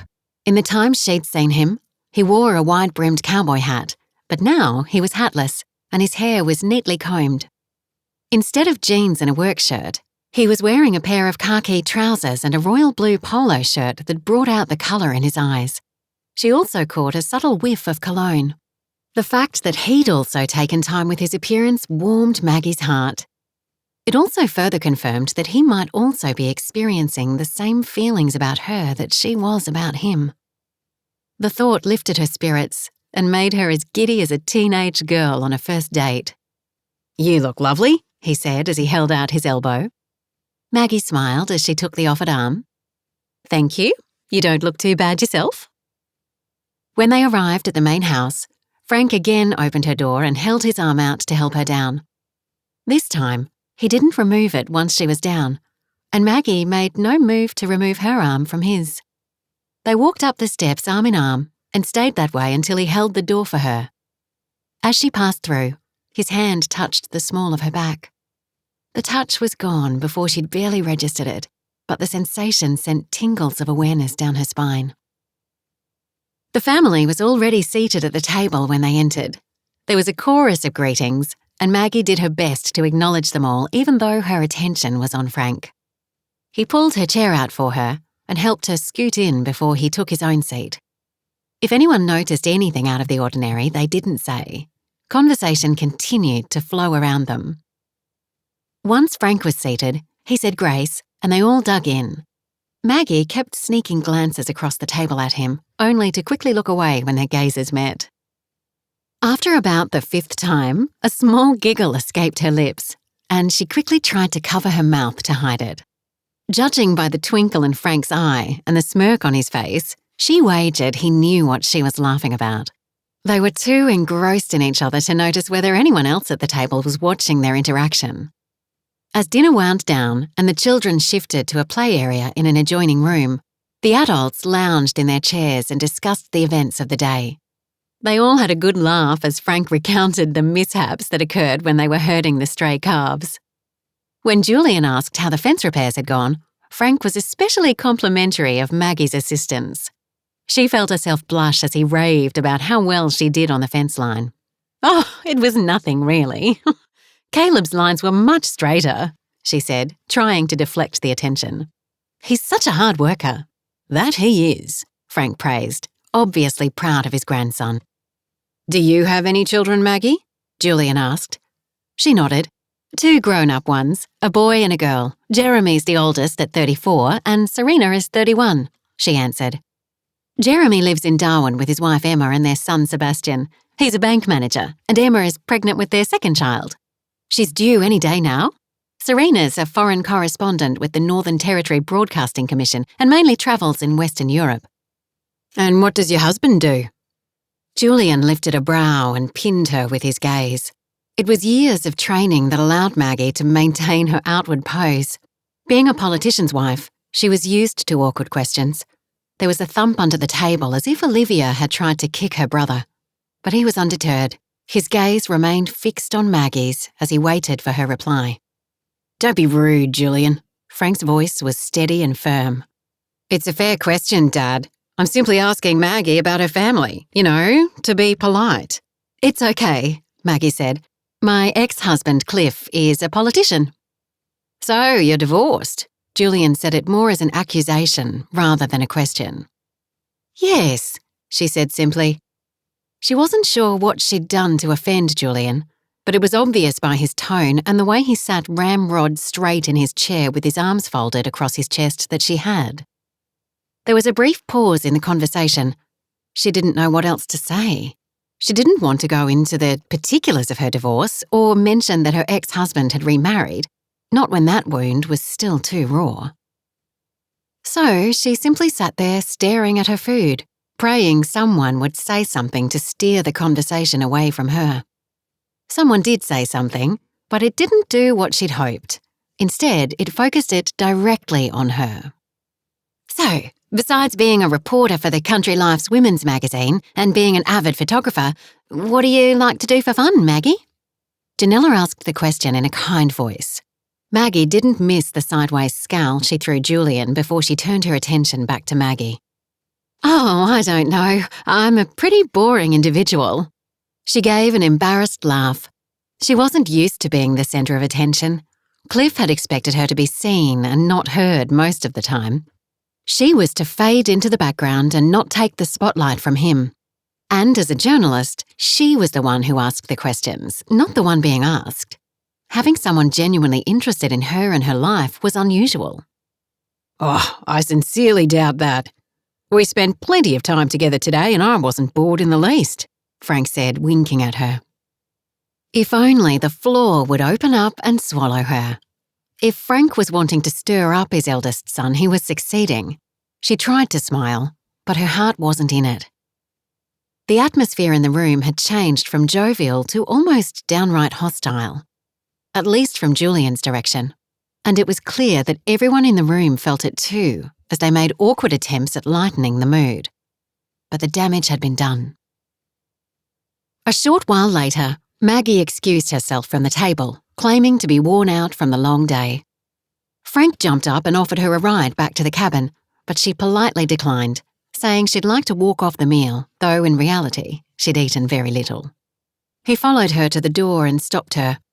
I'm sorry about what happened in there. It was uncalled for. She shrugged. It's fine, really. It's not. I'll have words with him. Please don't. It's not a big deal. He pursed his lips as if he wanted to argue. Instead, he said, Well, let me walk you home, at least. His offer was tempting. She was flattered by his concern and felt eager affection coming from him, but she didn't belong here. She was simply a sojourner on the road who would be leaving in the morning. She drew a deep breath and smiled. Thanks. I appreciate the offer, but I think I'd like to walk alone. I hope you understand. The disappointment in his eyes tore at her heart, but she remained resolute. I'll see you in the morning before I leave. But as she walked back to the cabin, her heart was as heavy as her footfalls. Chapter 9.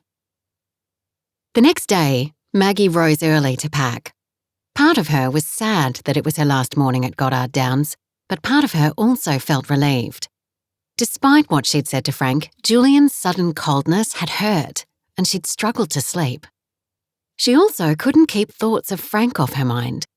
She'd chastised herself for the romantic notions she felt, but the pale blue eyes that had looked at her with such concern last night when he offered to walk her home had stayed with her all night, haunting her.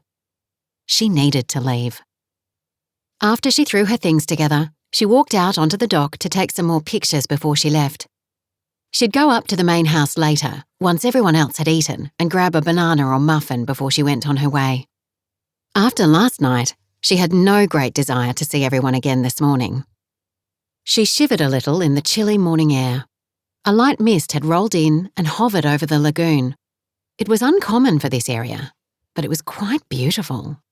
She didn't know how long she'd been on the dock snapping photos before a voice from behind startled her. She would have dropped the camera into the water if she hadn't been wearing the strap. She turned around. It was Olivia. "I'm sorry," she said as she approached. "I called your name a couple of times, but you didn't seem to hear." Maggie had recovered from the slight start and gave a warm smile. "Yes, I'm sorry. I often get lost in the beauty of nature and lose all sense of time." "It's fine." Olivia smiled and held up a small picnic basket. "I noticed you didn't come up for breakfast and thought you might be hungry." As if on cue, Maggie's stomach let out a loud rumble. She chuckled. "I guess I am." "It's nothing much, just some muffins and jam, boiled eggs, and some fresh fruit." "Thank you, that's very kind of you," Maggie said as she accepted the basket. Olivia shuffled her feet. Despite not really wanting the company, Maggie couldn't bring herself to be rude. "I was about to head out, but I can stay a bit longer. Would you like to join me? Even if you've already eaten, I could make some coffee." Olivia smiled. "I'd like that, thank you." The two women strolled into the cabin. Maggie began to prepare the coffee as Olivia opened the basket and spread the contents on the table. Maggie placed the mug of coffee on the table in front of her and sat down. Olivia wrapped her hands around the mug. "I wanted to apologise for my brother." "You don't have to apologise," Maggie said. It wasn't her fault her brother was impolite. "Yes, I do. He was rude, and purposely so, and that was inexcusable." "I think you're making too much of it. It didn't bother me. It was just a little awkward, that's all." "I think when Julian noticed Dad was paying you attention, it took him by surprise," Olivia said, tears suddenly welling in her eyes. "Even though it's been 6 years since Mum died, sometimes it feels like yesterday." Maggie reached across the table and laid her hand on the back of Olivia's. "Losing a parent, whether it's divorce or in death, is hard." Olivia sniffed as she gave Maggie a warm smile. "For what it's worth, I'm really glad you came. I hope Julian's actions haven't soured your visit." "Not at all. I've loved being here and seeing the love you all have for each other. Your father is a good man. I can see that by the way he is with you and the grandchildren, and especially Caleb." Olivia nodded. "Yes, Dad's so good with him. It's been exceptionally hard for Caleb because he blames himself for Mum's death. He feels if he'd been a better brother and kept a better eye on his sister, or been a better swimmer, that Mum wouldn't have died. He's suffered so much. Nightmares, depression, anger over her death. But Dad's never blamed him. Not once.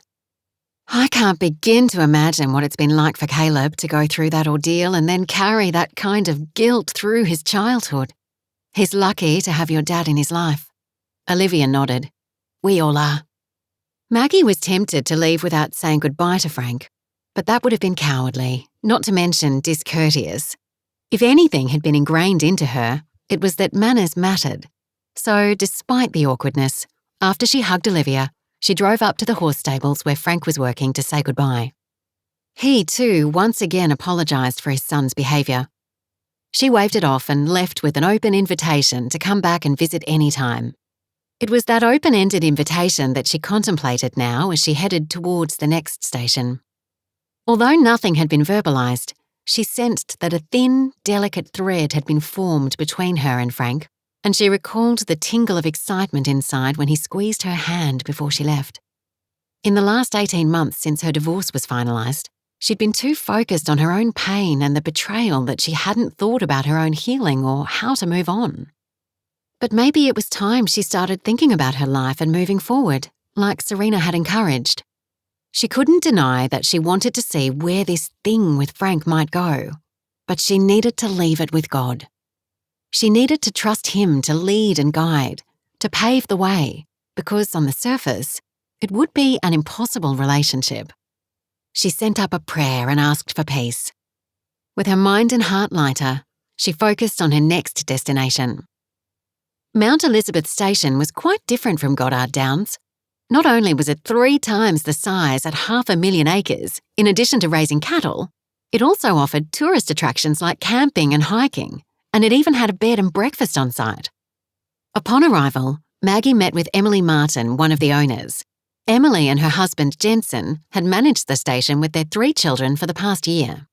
With his background in raising cattle and hers in tourism, it was the perfect fit. Emily told Maggie the history of the station, which was quite fascinating. It was one of the oldest working cattle stations in the Kimberley, founded in 1945 by the Frank and Teresa Lacey family. The station was situated about halfway between Derby and Kununurra. The property boasted an array of landscapes, from the white sandy beaches of the gorges to rivers and waterfalls, to the harsh wild landscape of the Munja Track. Like Goddard Downs, Mount Elizabeth also had an amazing collection of Aboriginal rock art sites. The diversity of the landscape was what made Mount Elizabeth a popular destination for tourists. Maggie found the history of the station interesting, but she found Emily's story more so. It was fascinating to her that Emily had come over from the UK as a real estate agent and left the commercial world behind to work, live, and raise a family in the middle of the Kimberley. The writer in Maggie could see there were parallels between her story and Clara Goddard's story. Both women hailed from the city and had left that life for a completely different one in the desolate terrain of northern Australia. They were both pioneers, Emily a modern-day one. It made for an excellent theme for Maggie's article. It didn't hurt that both women had chosen the lifestyle for love. The magazine's readers would lap up the drama and romance. Emily was an easygoing woman, and Maggie felt comfortable in her company.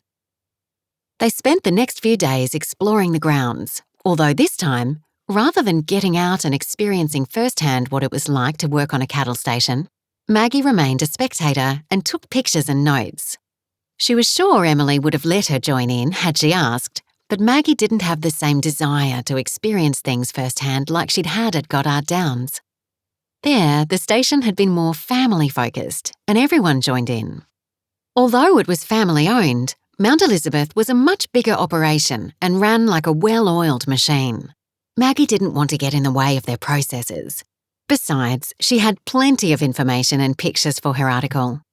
She would combine her first-hand knowledge and experience from the more informal Goddard Downs and the notes and pictures from the more process-oriented Mount Elizabeth to give her readers both perspectives.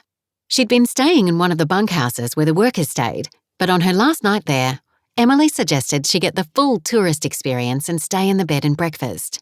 It was yet another perspective for the article, since Mount Elizabeth relied on both cattle raising and tourism to keep it going.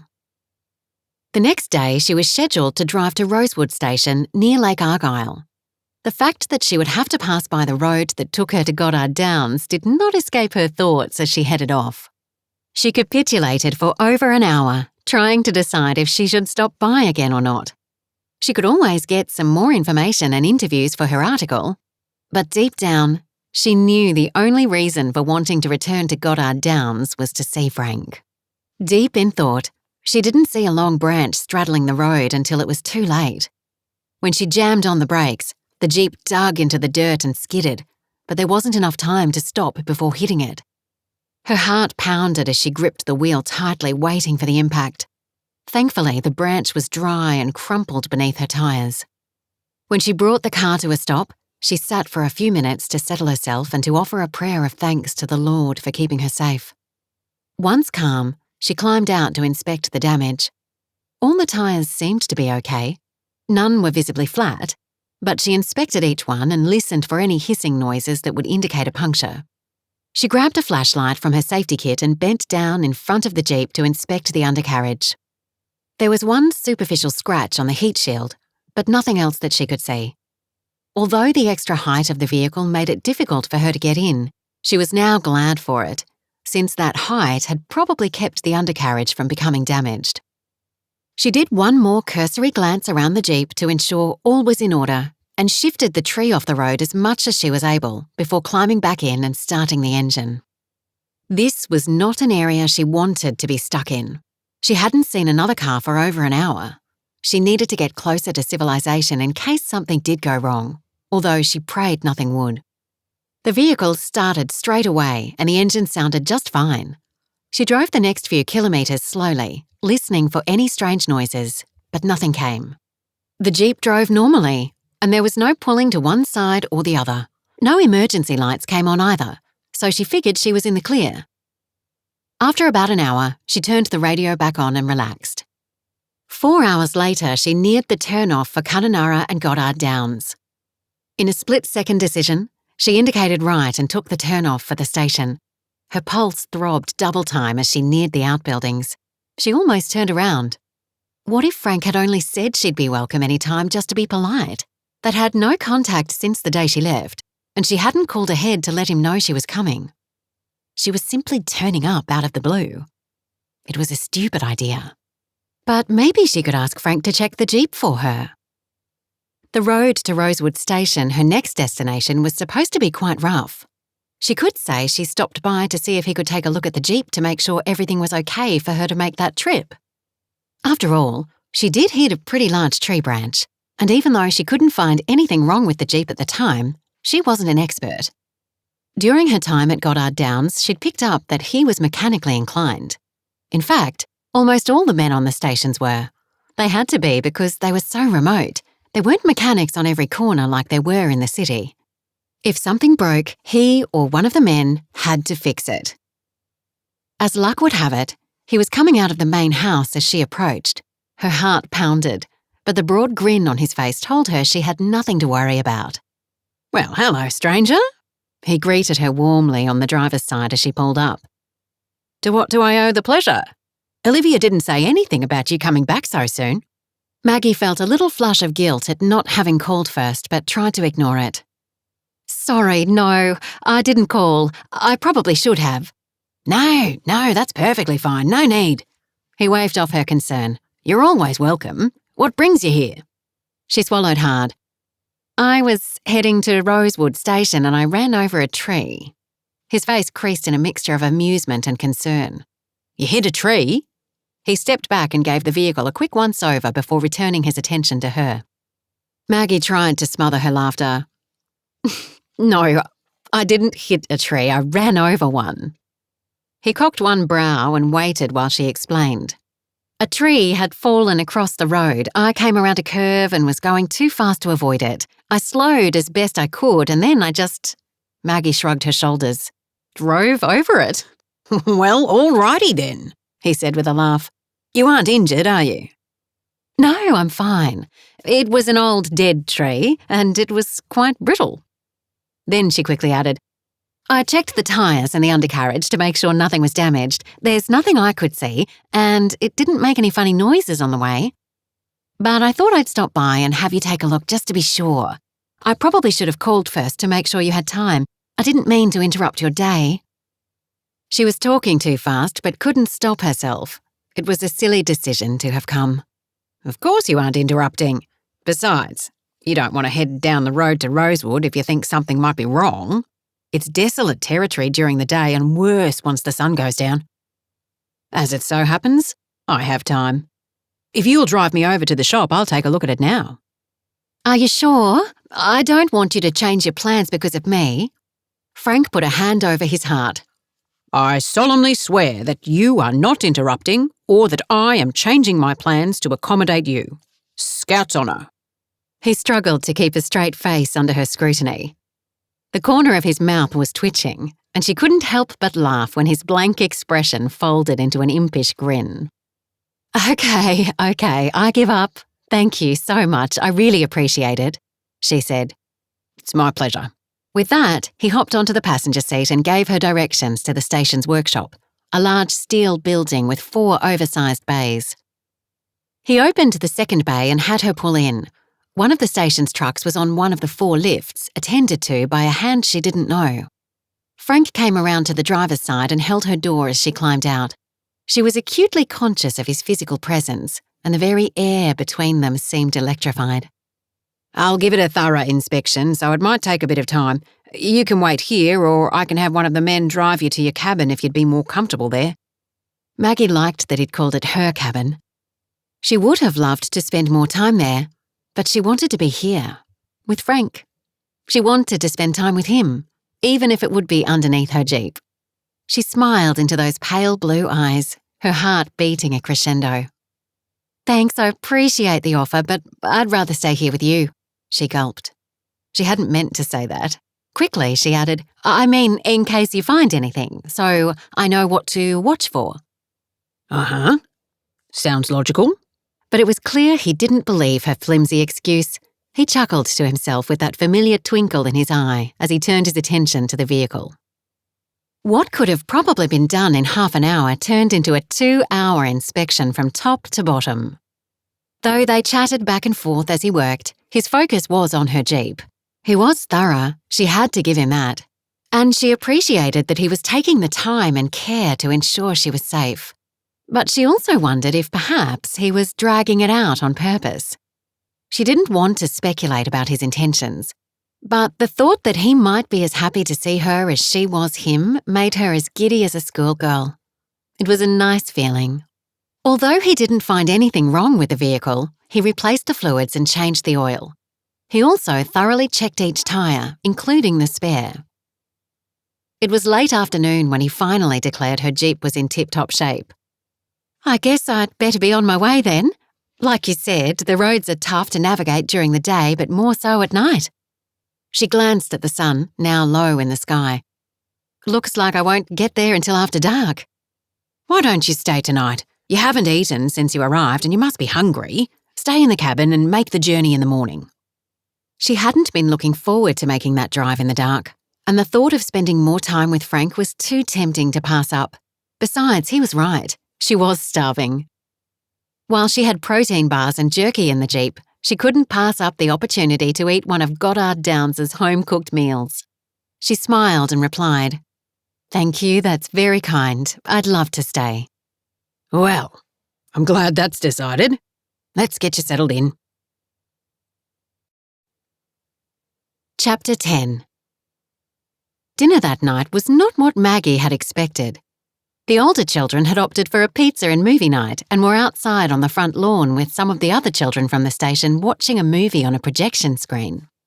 With memories of her last meal at Goddard Downs still vivid in her mind, Maggie had been a little anxious when Frank collected her for dinner, worried that Julian wouldn't be pleased by her surprise visit. However, she had nothing to worry about since he was in town on station business. Joshua, the youngest, who said little to her the last time she was there, was in Alice Springs at a rodeo trying to qualify for nationals. Only 5 adults sat around the table: Janella, Olivia and Nathan, Frank and Maggie. While they ate their roast dinner, Maggie sensed tension between Olivia and Nathan. It wasn't overt, just the occasional look between them, and Olivia in particular wasn't joining in on the conversation like she had on previous occasions. Janella chatted to Maggie and quizzed her about her time at Mount Elizabeth Station, almost like she was trying to cover for Olivia. Maggie shared a little about Emily's story and asked if Janella knew her. "No, but I've heard of her. She's got a reputation for running a tight ship." Maggie couldn't agree more. Although she'd liked Emily and was impressed by how well run the Mount Elizabeth Station was, it lacked the warmth of Goddard Downs. Although right now, she was starting to wonder if perhaps Janella and Olivia had presented a more glowing picture of their life on the station than it actually was. Once dinner was over, Frank offered to walk her back to the cabin. This time, Maggie accepted the offer gladly, happy for the chance to spend more time with him after the somewhat strained dinner. The evening was balmy, and Maggie was glad she hadn't overdressed. The last time she'd walked back, she'd been wearing heels that kept getting stuck in between the small rocks in the gravel track. This time she was wearing ballet flats, but they made her feel tiny beside Frank. As the lights from the house slowly faded, the stars became brighter and Maggie's heart swelled with contentment. She began quietly humming one of her favourite hymns, how great thou art. The only other sounds were from the crunch of the gravel and the occasional hoot of a bubuk owl. They walked in companionable silence, although Maggie wanted to ask him so many things. Since the day Frank told her the story of Esther's death, pain had squeezed her heart whenever she thought of it. It must have been such a horrid time for the family, and she could barely think of it without tears welling in her eyes. She wanted to know how he'd coped after her death, if he'd truly dealt with his grief or if he'd simply put on a stoic face and pushed on because that's what they did out here. She also wanted to know how Caleb was truly doing. Experiencing something like that could have long-term emotional and psychological implications. Yes, he had a loving family around him, but she'd sensed he was carrying scars that perhaps were more visible to an outsider than his immediate family. She also wondered about Sasha. Now that she was older, was she secretly carrying guilt as well, since she was the one who'd instigated the misadventure? But Maggie didn't ask. It was too personal, too intrusive. So instead, she simply said, "It's so peaceful out here." "It is. It's the most peaceful place in all of God's creation." She smiled to herself. And how do you know that? She somehow doubted Frank had travelled any further than Darwin. "I just do. I don't need to have travelled far to know it." He turned to her and winked. "Although I have seen a few places in my time." "Oh yes? Where have you been?" Frank told her he'd taken Esther to New Zealand for their honeymoon and to Fiji for their 25th anniversary. They were wonderful places, but there's no place like home. They reached the cabin and Maggie stifled a yawn, not because of the company, only because she was tired. Frank stood and looked at her for a long moment, something akin to longing in his eyes. Her pulse quickened, wondering if he was going to share what was on his mind. But he simply smiled and bid her good night, promising to be around in the morning to say a proper goodbye. She thanked him again for looking over her car and for his hospitality. As he walked away and disappeared into the night, a twinge of disappointment settled on her heart.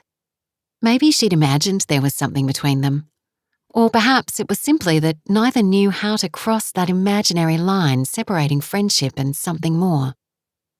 It was a warm night, so she left the windows open when she climbed into bed a short time later. She loved the sounds of the night, the deep ribbit of frogs and the calming hoot of owls.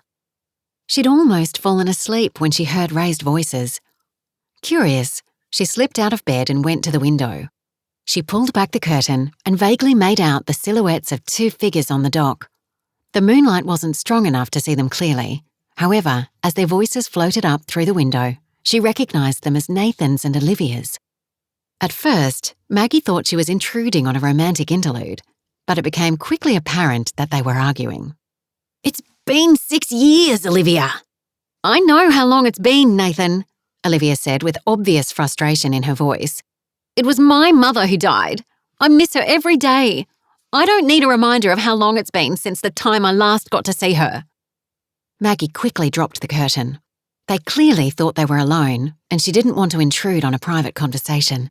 She thought about closing the window, but it had squeaked terribly when she'd opened it earlier. She was afraid it would make a ruckus, and she didn't want them to know she'd heard them.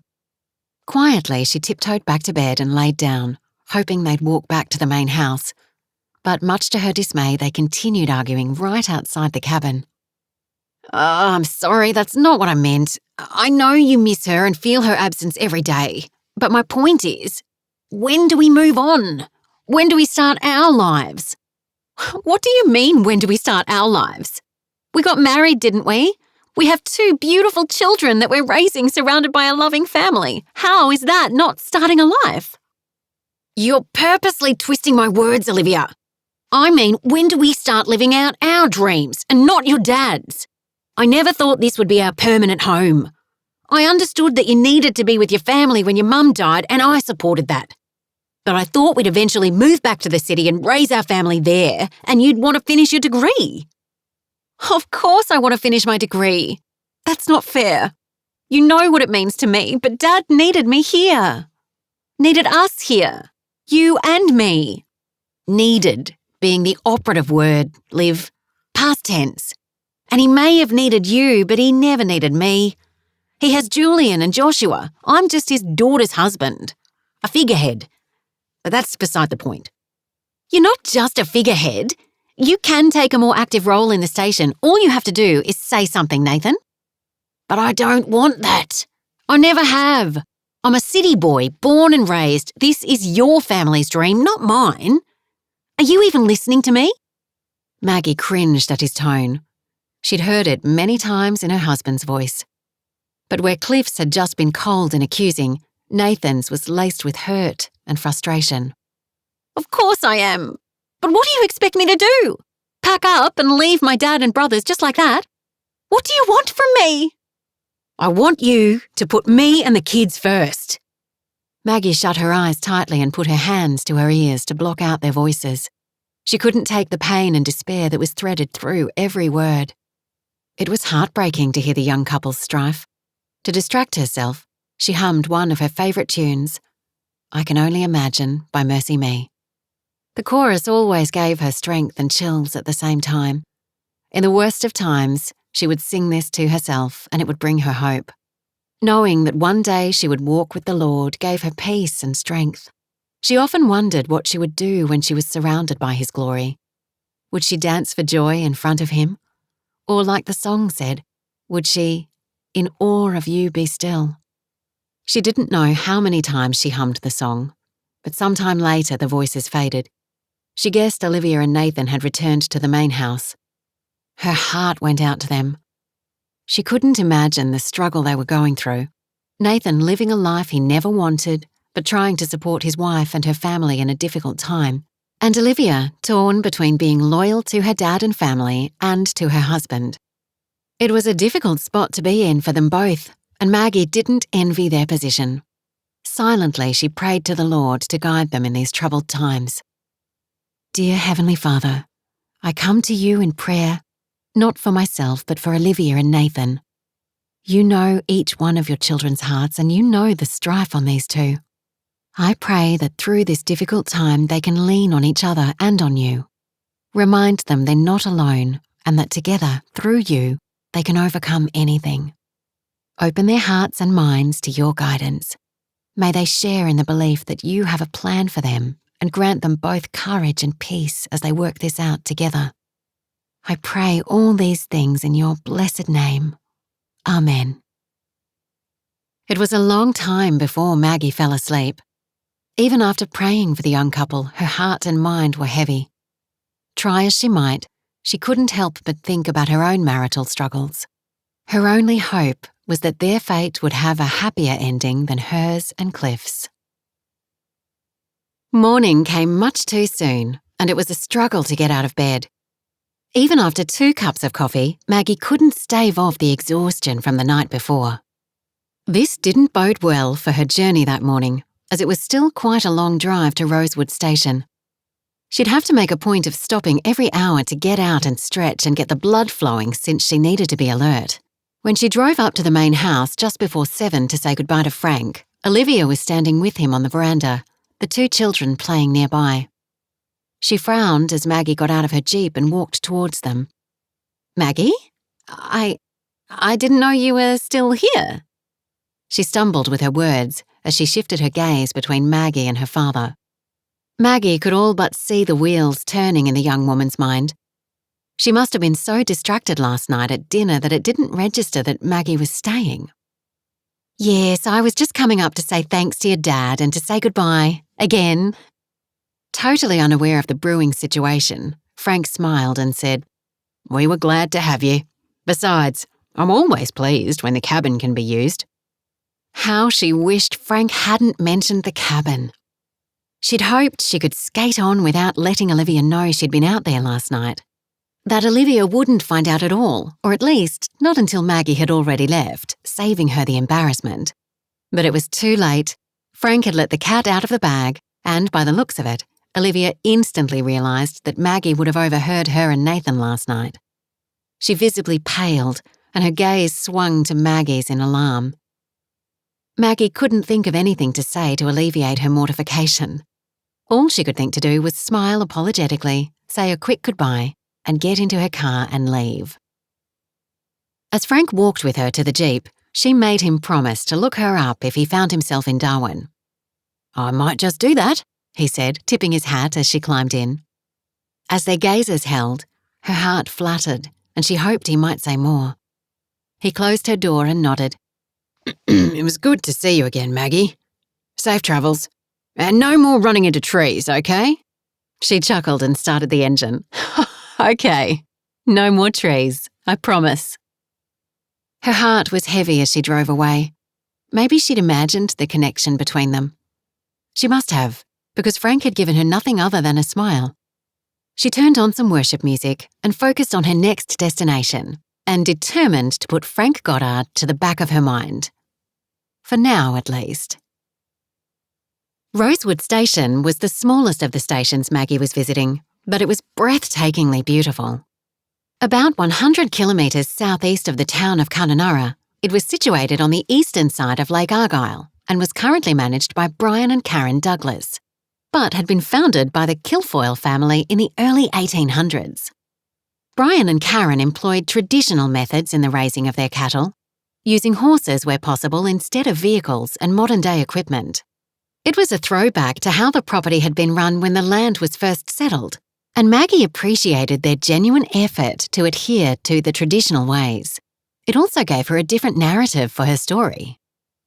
Brian and Karen both held the view that anyone could do any of the work, regardless of gender. They raised their children, both sons and daughters, to help with all types of chores and work. The girls knew how to ride, rope a steer, and how to birth, wean, and castrate cattle. And the boys were skilled in cooking, baking, and sewing.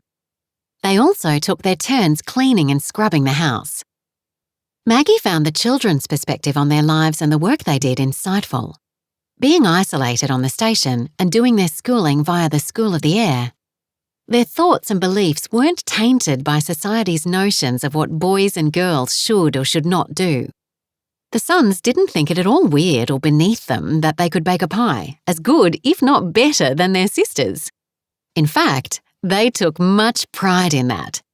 They considered it a life skill, and to them, the more life skills they had, the better off they would be. Spending time with the Douglas family was refreshing. They were warm and kind and genuinely enjoyed each other's company and doing things together. It may have been a simpler way of life, but it was just as fulfilling. It forced Maggie to reflect on her own upbringing and think about her perceptions or notions.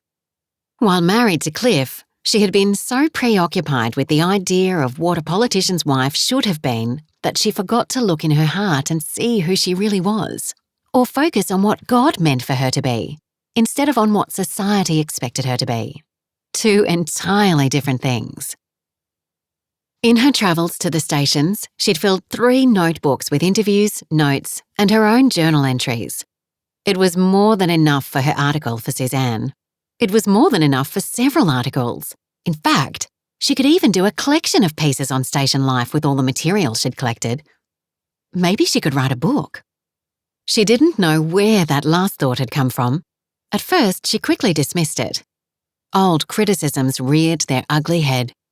Cliff had never encouraged her career. He'd put down her work and called it a hobby. One night, he'd even gone so far as to say that the only reason her articles were published at all was because she was his wife. The implication that her writing was subpar, or that people were only paying lip service to her because they wanted to get in his good graces, had hurt her confidence deeply. But she wasn't that woman anymore. During the long drive back to Darwin, she thought more about it. She had plenty of material already, and she could do research on the internet, but the story that grabbed her heart the most was that of Clara Goddard. Maybe she would write that courageous woman's story. She would at least pray on it. Slow Road to Love continues in the video containing chapters 11 to 20. Click the link below to continue listening.